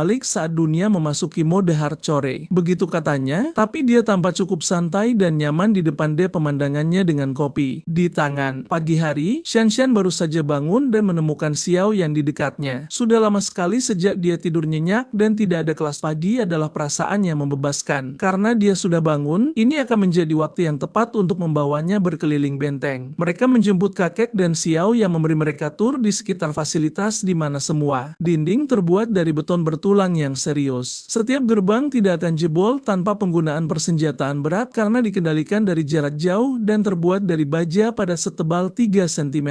Baik itu orang atau zombie, menjaga apapun tetap di luar akan sangat mudah. Dia juga mengingatkan mereka bahwa tidak ada seorang pun selain mereka bertiga yang diizinkan masuk ke dalam benteng tanpa izin Xiao Yang. Shan menafsirkan itu sebagai membiarkan penyintas lain yang berhasil mencapai tempat ini mati di luar bersama mayat hidup. Xiao Yang tidak menjawab secara langsung, dia hanya mengundang mereka untuk datang ke tempat berikutnya. Dia dengan hati-hati menjelaskan bahwa dengan kiamat yang sedang berlangsung, sifat manusia akan menjadi lebih tidak terduga daripada sebelumnya. Kejahatan di dalam hati orang akan diperbesar tanpa hukum. Memiliki hati yang besar dan belas kasih hanya akan membunuh mereka di masa depan. Jadi dia memimpin keduanya untuk melihat tempat yang telah dia bangun. Itu tampak seperti kompleks apartemen berpagar dengan beberapa kontainer pengiriman berserakan di sekitar. Dia menginstruksikan bahwa jika dia tidak ada dan penyintas datang mencari bantuan, mereka bisa ditampung di zona penyangga ini sebagai tempat perlindungan sementara tanpa izin eksplisitnya. Larangan orang lain dari benteng utama tetap berlaku. Pria tua itu setuju. Perhentian berikutnya dalam tur adalah penyimpanan makanan. Dia juga akan menunjukkan area mana dari tempat pasokan mereka yang bisa dijatahkan kepada orang lain yang masuk. Memasuki gudang yang dipenuhi tumpukan demi tumpukan pasokan penting, itu tampak seperti pemandangan yang absurd. Xiao yang berbalik melihat mereka dengan niat. Dia melanjutkan untuk mengaktifkan Mindes Eye untuk memeriksa status permusuhan mereka setelah menunjukkan barang-barang tersebut. Untungnya, dia melihat wajah-wajah bahagia di atas kepala mereka. Seharusnya aman untuk menganggap ini sebagai tanda kepercayaan, jadi dia melanjutkan dengan pameran berikutnya dari cincin penyimpanannya sambil menjelaskan bahwa senjata adalah hal terpenting dalam kiamat ini. Dia memberikan Shan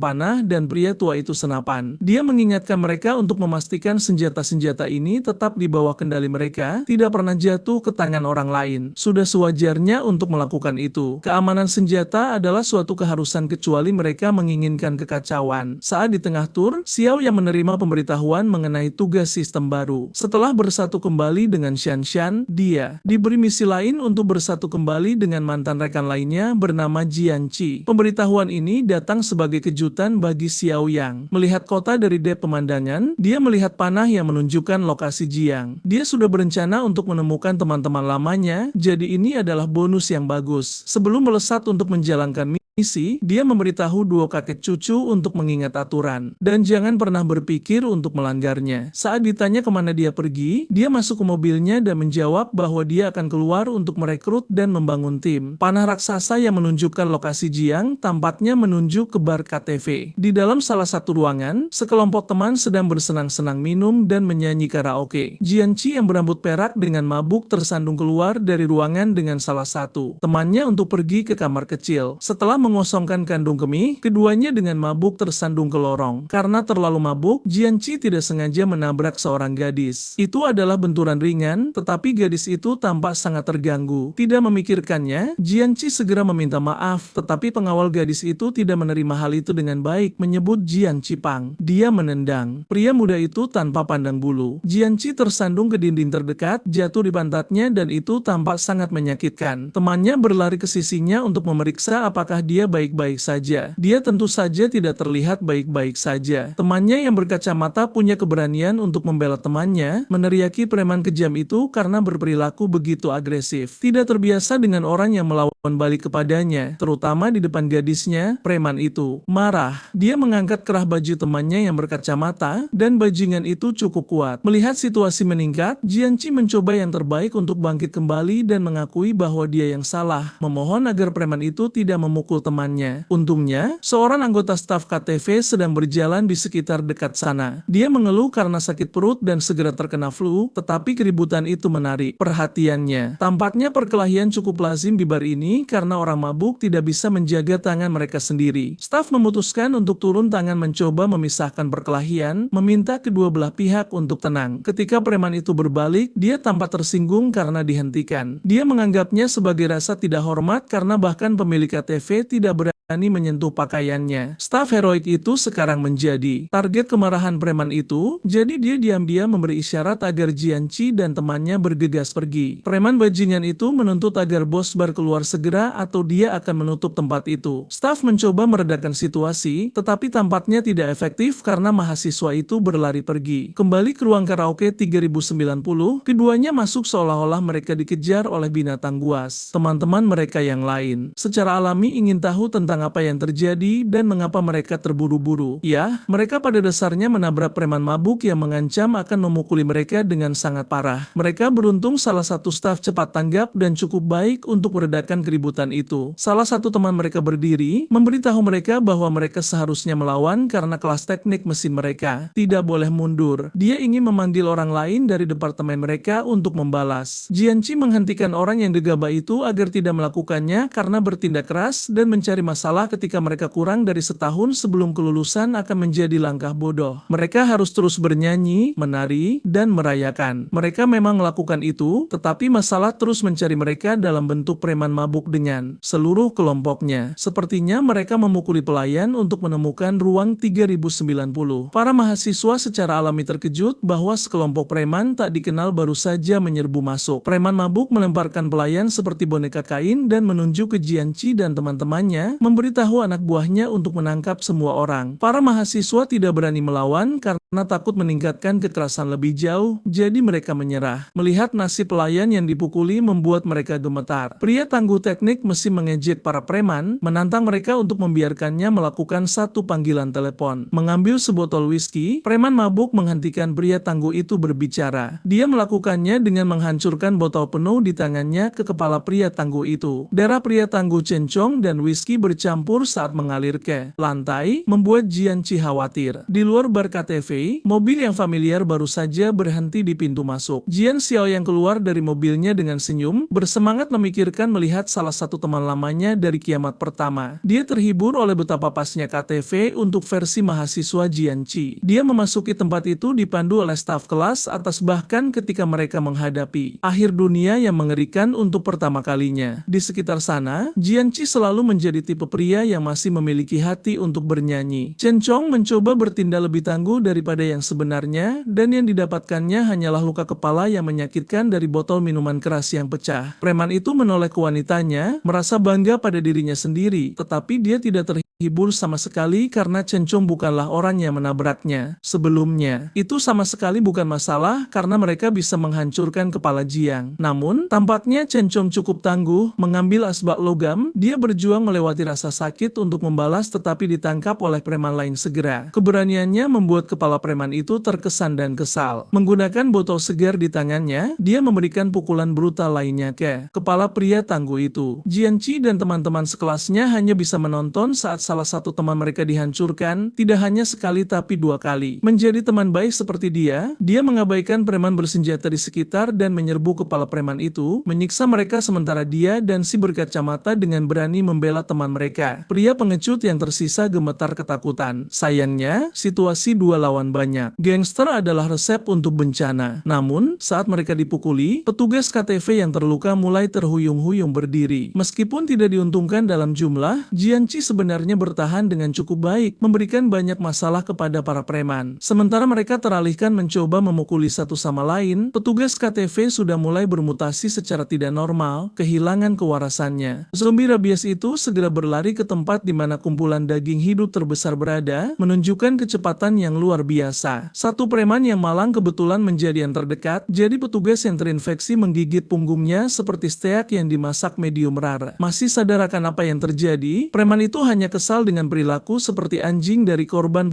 pertama mereka. Sementara itu, teman sekelas Jian yang pengecut, kehilangan akal sehat karena teror, alih-alih mendukung teman-temannya. Preman lain mencoba menarik petugas itu dari bahu temannya, tetapi gigitannya terlalu gigih dan mutasi itu telah meningkatkan kekuatan fisiknya. Tiba-tiba, yang terinfeksi berbalik dalam satu gerakan cepat, melepaskan bahu satu preman dan memindahkan gigitan ke lengan preman lain. Gigitannya menyakitkan, tetapi bagian yang lebih merepotkan adalah peningkatan kekuatan fisik yang membuatnya hampir mustahil untuk melepaskan yang terinfeksi. Pada tingkat ini, semua orang di ruangan itu mungkin akan menjadi korban petugas yang bermutasi jika seseorang tidak campur tangan. Jian Xiaoyang mencuri perhatian dengan mencengkeram petugas rabies itu di bagian belakang lehernya dan mengangkat binatang itu ke udara dengan satu tangan untuk menetralisir ancaman. Dia beralih ke dinding kaca terdekat dan membanting zombie itu tepat ke dalamnya, memecahkan kaca. Xiao yang menoleh ke arah preman dan siswa yang bertikai, memberitahu semua orang untuk menghentikan apa yang mereka lakukan. Tampilannya yang cepat dan kejam cukup efektif untuk menuntut perhatian mereka.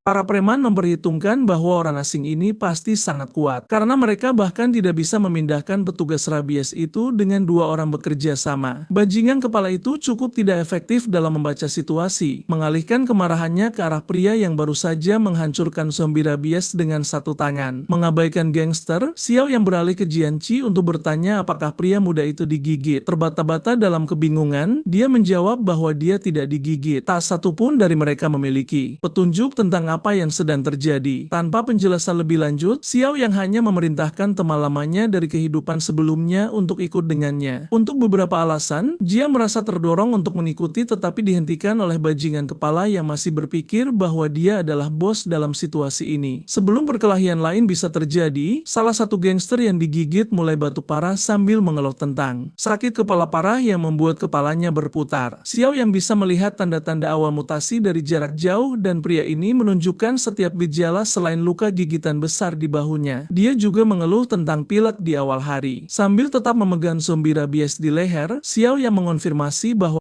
preman itu digigit. Tanda-tanda pembusukan dan infeksi sudah terlihat menyebar dari luka itu sendiri. Dia dipastikan terinfeksi dan dengan gigitan yang begitu dekat dengan sistem saraf, penyebaran hanya akan berakselerasi. Preman itu pasti akan bermutasi cepat atau lambat dan mereka tidak mampu menghadapi dua zombie rabies di ruang tertutup seperti itu. Jadi Xiao yang mulai bergerak, menyeret zombie yang melawan, menarik perhatian semua mata. Pada tindakan selanjutnya, sesampainya di dekat pintu, dia melemparkan petugas yang terinfeksi ke dalam kamar kecil. Dia segera menarik pintu geser hingga tertutup, secara efektif menjebak yang terinfeksi di dalam. Zombie rabies itu cukup gaduh, segera bangun untuk memukul pintu dengan agresif. Untungnya zombie di hari-hari awal belum belajar cara membuka pintu. Semua orang di ruangan menatap Xiao yang dengan ekspresi bingung. Dengan ancaman zombie rabies yang secara efektif dinetralisir, sikap Xiao yang berubah menjadi lebih agresif saat dia bertanya kepada Jianqi yang mana dari preman-preman ini yang perlu merasakan pukulannya. Pria muda itu masih bingung siapa Xiao yang karena mereka bahkan tidak saling mengenal saat ini. Bajingan kepala dengan egonya yang memar menyerbu masuk. Berharap untuk mengajar bocah sombong cara gangster, tetapi Xiao yang hanya menatapnya seolah dia melihat anak yang tidak berbahaya. Sebelum bajingan kepala itu bisa mendaratkan serangannya yang menyedihkan, Xiao yang sudah mencengkeram wajahnya, menancapkan jarinya ke kulitnya, mendorong ke depan sampai dia menemukan target. Xiao yang membanting bajingan kepala ke meja kaca di tengah ruangan. Preman yang digigit. Dengan luka bahu yang fatal, preman itu langsung menerjang demi membalaskan dendam bosnya. Xiao yang memantapkan kuda-kuda dan mendaratkan pukulan kilat ke tenggorokan sang preman dengan satu gerakan gesit. Preman itu pun terkapar telentang, kesadarannya mulai memudar. Tahap infeksi berikutnya pun dimulai. Mulutnya mulai berbusa sementara tubuhnya mengalami kejang-kejang hebat. Rekannya yang cemas memeriksanya, tak menyangka satu pukulan saja bisa membuat seseorang masuk ke kondisi aneh seperti itu. Meski begitu, itu adalah pertunjukan kekuatan yang efektif. Jika ada orang lain yang menginginkan combo satu pukulan untuk segera tidur, Xiao Yang dengan senang hati menerima sukarelawan. Sambil menyesuaikan kepalan tangannya untuk sebuah bantaian, Xiao Yang menyarankan Jianqi untuk membawa teman-temannya menunggu di luar ruangan KTV. Mereka pun menurut, memapah Chencong yang terluka dan segera pergi dari sana secepat mungkin. Para preman ingin melakukan hal yang sama, membawa saudara mereka yang terluka yang perlahan-lahan menyerah pada infeksi. Namun, Xiao Yang berdiri tegak di pintu, tak membiarkan mereka lewat. Pentolan preman itu mencoba mengintimidasi namun gagal total. Mereka pasti sudah sangat mabuk hingga bertindak seolah-olah Tuhan dan hampir membuat saudaranya, Jianqi, terbunuh. Tak ingin membuang napas lagi pada sampah masyarakat ini, Xiao Yang dengan mudah menjatuhkan sang bos preman, membuat si egois itu geram. Setelah itu, Xiao Yang segera pergi, membanting pintu di depan wajah mereka untuk membiarkan alam mengambil alih. Si brengsek itu mulai menggedor pintu dengan gila, meneriakkan segala macam semacam hinaan sambil mengancam akan menguliti Xiaoyong hidup-hidup. Tanpa ia sadari, salah satu anak buahnya sudah menyerah pada infeksi. Gigitan zombie di dekat sistem sarafnya telah mempercepat proses tersebut. Saat membuka matanya, mata itu sudah berubah menjadi merah darah tanpa ada sisa kewarasan atau kendali lagi. Preman yang kalap itu menerjang untuk menyerang bosnya, tertarik oleh gedoran di pintu. Xiaoyong memastikan untuk menahan gagang pintu dengan kuat saat preman gila itu menggerogoti dan mengunyah teman-temannya. Yang lebih parah lagi, pelayan zombie yang terkunci di kamar mandi juga telah memahami cara kerja pintu. Xiaoyong bisa mendengar pembantaian itu dari lorong. Penasaran, salah satu karyawan KTV mendekati Xiaoyong dengan ragu-ragu, dan ia segera menugaskan karyawan itu untuk mengambil kunci dan mengunci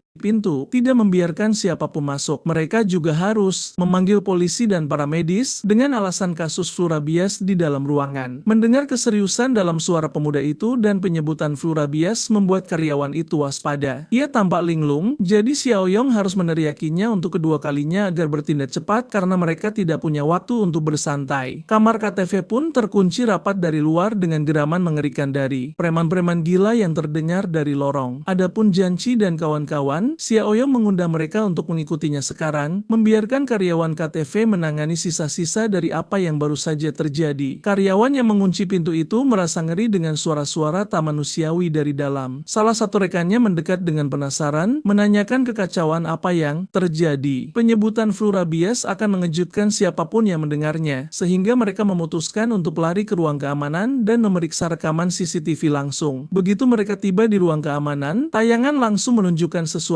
yang hanya ada di mimpi buruk. Itu adalah pesta darah monster-monster gila yang memangsa teman-teman mereka yang sudah tewas. Kegilaan di mata mereka sungguh mengerikan saat mereka mengunyah daging dan darah. Bahkan gadis itu pun tidak luput, wajahnya digigit dan dimakan. Rekaman ini tentu saja memacu tim keamanan untuk segera memanggil polisi. Sementara itu, Xiaoyong memperingatkan teman-teman kuliahnya bahwa daerah itu tidak aman lagi dan mereka harus pergi sesegera mungkin. Tak tahu harus berbuat apa, mereka dengan sukarela masuk ke mobil Xiaoyong dan menuju pangkalan di luar jaringan. Janci berterima kasih kepada Xiaoyong karena telah membantu mereka melawan para preman itu, tetapi karena mereka belum diperkenalkan secara resmi, ia merasa sedikit was-was. Jan Xiaoyong secara resmi memperkenalkan dirinya dan berbohong tentang fakta bahwa ia telah disewa oleh majikan anonim untuk melindungi Janci. Si pengecut dalam kelompok itu bertanya dengan penasaran apakah flu rabies sudah terkonfirmasi, karena ia pernah melihat orang-orang membantah hoaks itu di internet belum lama ini. Xiaoyong hanya mengutip apa yang telah mereka lihat kembali di ruang KTV, tidak ada penjelasan logis lain untuk hal itu. Si kacamata bertanya dengan ketakutan apakah ada obat atau vaksin melawan flu rabies yang mereka bicarakan. Xiaoyong menatap para pemuda itu dari kaca spion sambil mengemudi dan menjawab mereka dengan jujur. Bencana ini tidak akan berakhir dan hanya akan bertambah buruk. Dengan kata lain, mereka sudah berada di tengah-tengah kiamat. Berbicara tentang kiamat, mereka baru saja melewati bukti nyata dari apa yang terjadi di pinggir jalan. Seorang pria yang terinfeksi mengejar seorang pejalan kaki yang ketakutan setengah mati. Situasi saat ini di kota masih bisa dianggap sebagai wabah kecil di daerah terpencil karena mayoritas orang yang terinfeksi masih dalam fase inkubasi. Namun, cepat atau lambat epidemi ini akan lepas kendali dalam skala besar. Jika para pemuda itu ingin bertahan hidup, mereka harus mendengarkan semua yang dikatakan Xiaoyong mulai sekarang. Karena takut akan nyawa mereka dan merasa berhutang budi pada orang asing yang bisa diandalkan itu, mereka berjanji pada kakak Yong bahwa mereka akan mendengarkannya, menyelamatkan, dan mendapatkan kepercayaan. Janci akhirnya memberikan akses bagi Xiaoyong ke misinya, memberinya hadiah 20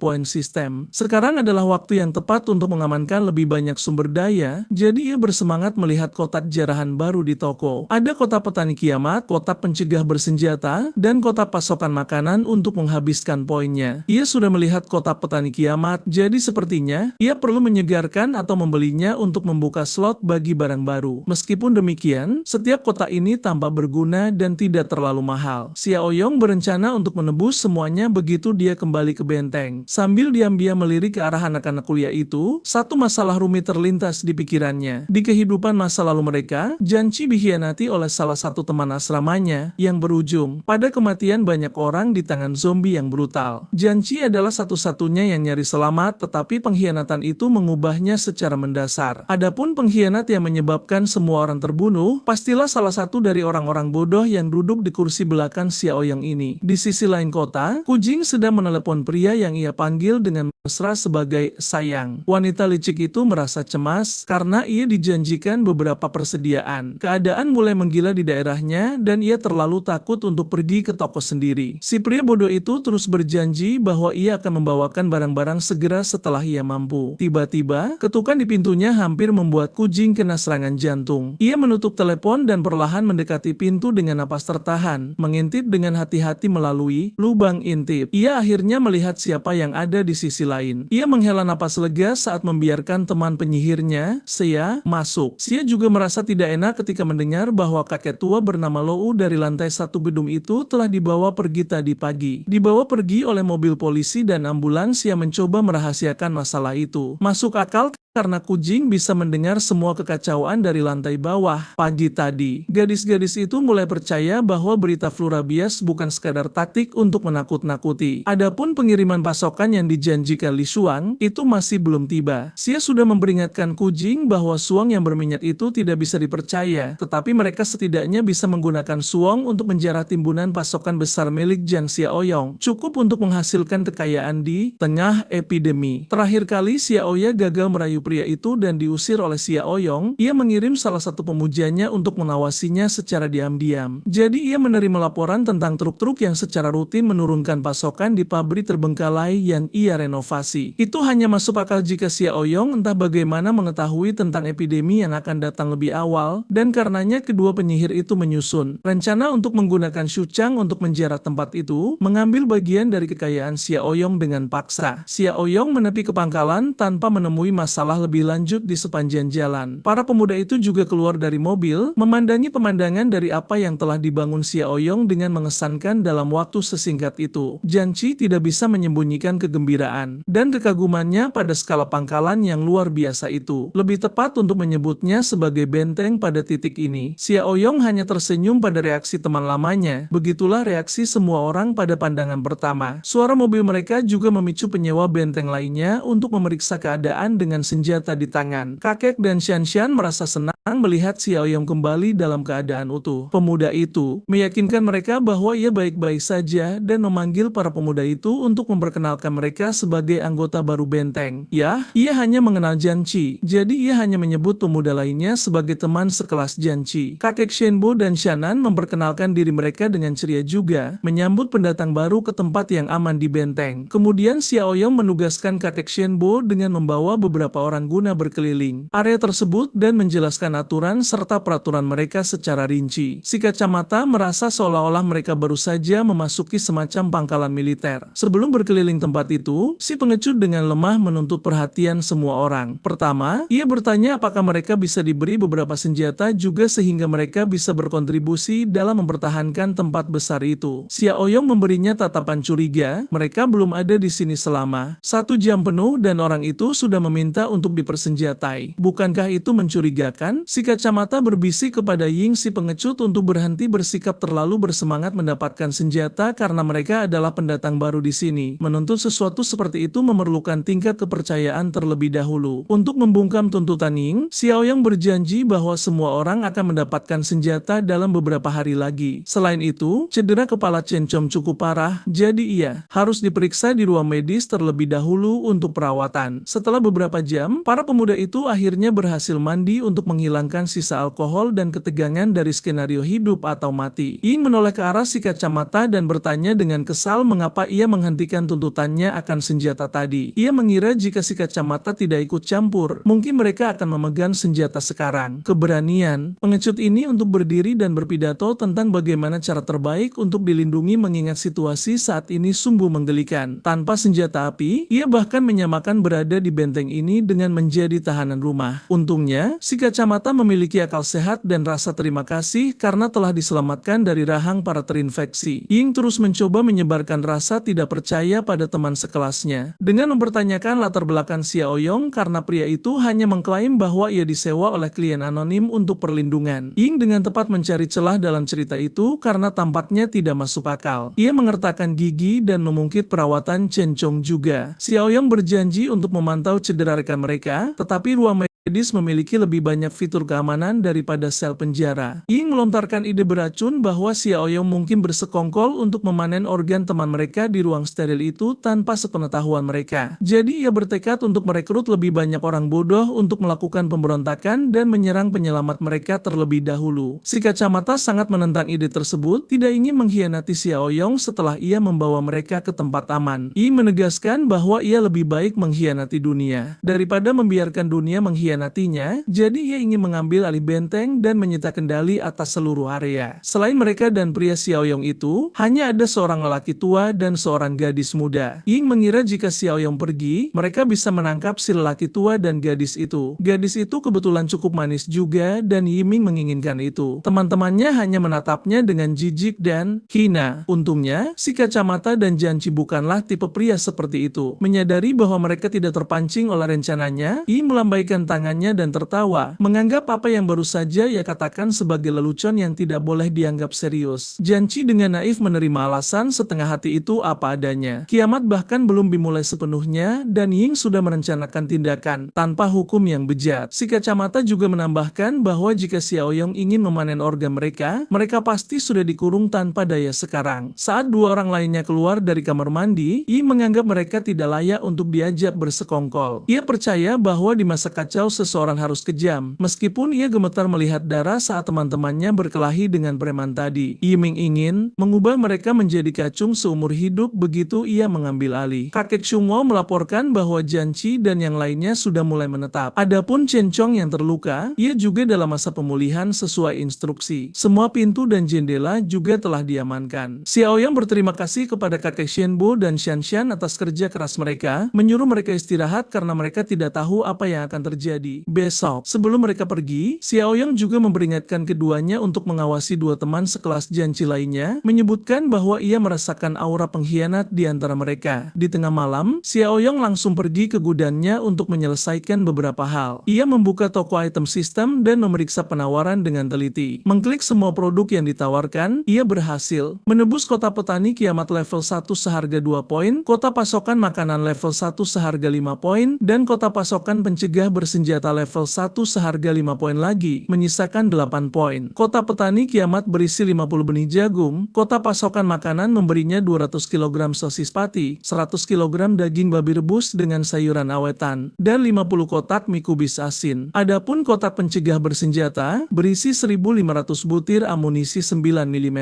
Ia menumpuk hadiah dari kotak-kotak itu dalam satu tumpukan. Melihat ukuran tumpukan itu cukup mengesankan. Itu tidak sebagus menghabiskan uang secara bebas sekarang di masa kiamat yang langka sumber daya nanti, tetapi pasokan tetaplah pasokan. Mereka sangat berharga. Hari berikutnya tiba dan pagi hari dimulai dengan beberapa kendaraan berhenti di gerbang benteng. Mereka memastikan bahwa mereka memiliki alamat yang benar dan mulai mengatur rencana mereka. Yang keluar dari kendaraan adalah beberapa pria bersenjata yang membawa pedang saat seorang pria berjas menyelesaikan panggilan teleponnya. Setelah menutup telepon, si Jas memerintahkan anak buahnya untuk mendobrak gerbang dengan sekuat tenaga. Pasukan bodoh itu mulai memukuli gerbang baja dengan tongkat mereka dan mencoba menendangnya dengan kaki mereka. Setelah beberapa menit mencoba tanpa hasil, mereka mengeluh bahwa pintunya terlalu tebal dan mereka tidak akan bisa mendobraknya dengan peralatan yang mereka bawa. Tuan Jas merasa geram. Ia datang ke sini berharap bisa mendobrak pintu rumah biasa hanya untuk terhenti di pintu masuk. Maka ia memerintahkan anak buahnya untuk mengeluarkan senjata besar dan mereka bergegas membawa peti kayu berisi senjata rahasia mereka. Alih-alih bahan bahan peledak atau senjata kaliber tinggi. Isi peti itu sebenarnya adalah beberapa botol anggur. Pasukan bodoh itu mengubahnya menjadi bom molotov dan mulai melemparkannya melewati gerbang. Hujan api mendarat di halaman, bahkan tidak mencapai kompleks apartemen di sisi lain. Tetap saja, bom molotov itu menyebabkan kehebohan karena terbakar tinggi dan terang di pagi hari. Setelah melemparkan botol anggur berapi secara membabi buta kemana-mana, beberapa akhirnya berhasil mengenai atap kompleks apartemen luar. Shanshan, Janchi, dan yang lainnya akhirnya menyadari apa yang terjadi dan keluar dengan alat pemadam api dan ember air di tangan. Xiao Yong sudah memperingatkan mereka tentang hal seperti ini. Bencana belum sepenuhnya melanda dan situasi ekstrim sudah terjadi. Sementara para pemuda menangani api, Xiao Yong dan Kakek Shinbo muncul dari gudang masing-masing dengan senapan serbu dan senapan gentel. Mereka langsung menuju ke menara pengawas untuk melihat para penjahat yang menyebabkan kekacauan dan mencari masalah di luar gerbang. Setibanya di atas, kakek Shangbu berkomentar bahwa pria berjas dan mobil di depan itu tampak sangat familiar. Jika ia ingat dengan benar, itu adalah pria yang mengalami insiden kemarahan di jalan raya dengan mereka beberapa hari yang lalu. Salah satu preman akhirnya menyadari seseorang berdiri di menara pengawas dari kejauhan. Ia segera memberitahu bosnya bahwa orang yang mereka cari akhirnya menampakkan wajahnya. Berandalan kecil yang berani memprovokasi dia di jalan. Tuan Jas berteriak dan memaki sekuat tenaga, memastikan bahwa sentimen dan penghinaannya terdengar dari atas menara. Ia mengancam akan membakar rumah anjing itu jika Xiao Yong tidak keluar. Pemuda itu dengan tenang menanggapi dengan memberi Tuan Jas dan anak buahnya waktu 5 menit untuk pergi dari propertinya atau menanggung akibatnya. Para preman ini tidak merespon ancaman dengan baik. Mereka hanya mendengar seorang bocah menyuruh mereka pergi yang membuat mereka kesal. Waktu untuk berbicara telah berlalu dan mereka lebih suka mengeluarkan 2 peti bom molotov lagi untuk berbicara. Tiba-tiba Xiao Yong menerima tugas baru dari sistemnya sementara kakek Shangbo stres memikirkan apakah mereka harus melepaskan tembakan peringatan atau semacamnya. Xiao Yong sibuk membaca misi barunya. Tugas itu menuntut agar ancaman dihilangkan secepat mungkin demi 10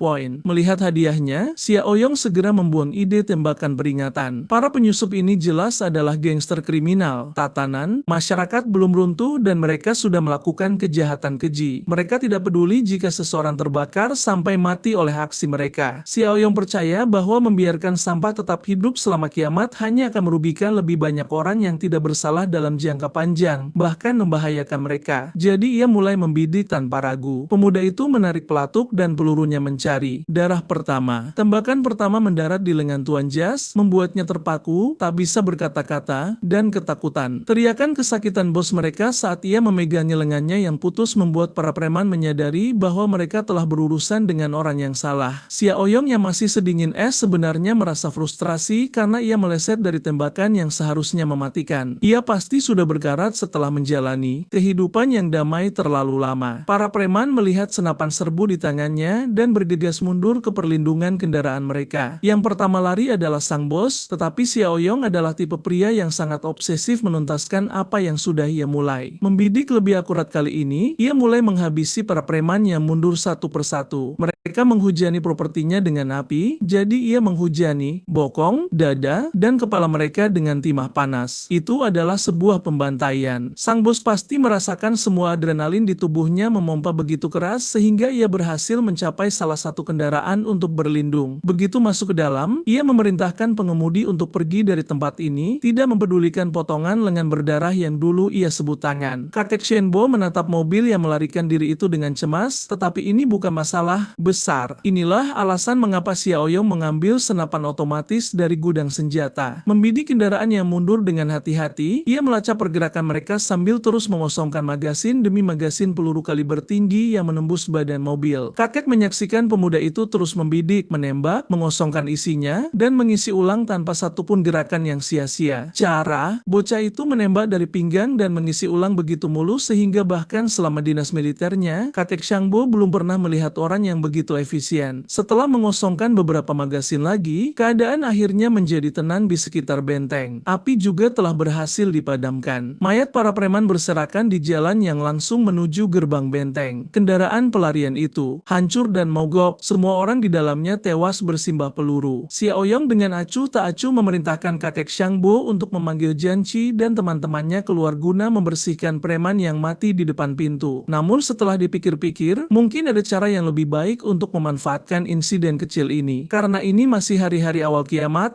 mungkin ia bisa membiarkan mayat-mayat di bawah bermutasi menjadi zombie dan menggunakannya sebagai target praktis untuk melatih kemampuan bertarung Janchi dan Shanshan. Jadi ia memberitahu kakek untuk mengabaikan perintah sebelumnya dan membiarkan para preman itu tergeletak mati di tengah jalan demi rencana jangka panjangnya di masa depan. Tak jauh dari benteng, sekelompok mobil dan van lain melaju semakin dekat. Leuch ada di dalam salah satu mobil putih dengan tidak sabar bertanya, apakah mereka sudah dekat dengan lokasi atau belum. Kuing memasang suara manis yang ceria dan menjawab dengan riang bahwa mereka harus tiba setelah persimpangan berikutnya. Xia duduk bersamanya di kursi belakang. Ia sebenarnya merasa kesal dengan akting manis yang selalu dilakukan Kujing saat Shuang yang tidak berguna ini ada. Seorang penyihir tahu kapan penyihir lain sedang bersandiwara. Sesampainya di pinggiran benteng, mereka menepi dan Kujing menyuruh Suchong menunggu sementara ia masuk ke dalam. Begitu Kujing keluar dari mobil, ia mencoba menjebak temannya ke dalam rencananya juga. Ia mengklaim bahwa Xiaoya adalah satu-satunya yang tahu di pabrik mana Xiao yang bersembunyi. Karena tidak ingin keluar dari mobil, Xiaoya mengklaim bahwa pabrik itu ada di depan, yang cukup sulit untuk dilewatkan. Lagi pula, sepatunya tidak cocok untuk berjalan terlalu jauh. Tapi Kujing cukup gigih. Ia bahkan sampai menyeret temannya keluar dari mobil, mengabaikan permohonannya bahkan untuk mengambil ponselnya. Akhirnya Xiaoya terpaksa ikut dengan teman penyihirnya itu meskipun ia benar-benar tidak ingin terlibat lebih jauh. Kembali di mobil, Lao Xiang memanggil anak buahnya untuk bersiap kapan saja. Ia akan memimpin dan segera setelah mobilnya melaju, anak buah di dalam van harus mengikuti. Van-van itu dipenuhi dengan campuran pemuda dan preman veteran, siap untuk menyerang benteng meskipun mereka tidak tahu apa yang akan mereka hadapi. Xia mengeluh bahwa ia tidak ingin terseret dalam kekacauan ini, tetapi Kujing bisa melihat melalui gerakan liciknya, mengira bahwa Xia sedang menggoda sugar daddy premannya. Mereka telah bersekongkol dan menipu bersama terlalu lama untuk tidak mengetahui setiap trik dalam buku itu. Tapi dia salah besar. Xia sebenarnya berdandan dan bersolek dengan harapan bisa memikat si pecundang Jian Xiaoyong karena Kujing sudah berkompromi dengan perselingkuhannya. Berjalan ke gerbang, gadis-gadis itu akhirnya menyadari pemandangan mengerikan di depan. Jalanan dipenuhi mayat dengan luka tembak di sekujur tubuh mereka, jadi wajar untuk berasumsi bahwa mereka tewas dalam baku tembak. Xia ketakutan setengah mati, mendesak Kuing untuk kembali saja dan membatalkan rencana. Menilai dari darahnya, sepertinya mayat-mayat itu sudah ada di sana untuk sementara waktu. Kuing mengira bahwa ini adalah dua kelompok yang memperebutkan pasokan Jian Xiaoyong. Jika para kriminal berdarah dingin itu saja tewas dalam prosesnya, maka sudah bisa dipastikan kalau pecundang Xiaoyong kemungkinan besar tidak berhasil selamat. Kematiannya tidaklah penting bagi mereka, yang mereka incar hanyalah persediaan berharga di sana. Xiaoya, yang bertindak sebagai suara nalar, ingin membiarkan Li Shuang dan anak buahnya membereskan kekacauan ini. Namun Kujing bersikeras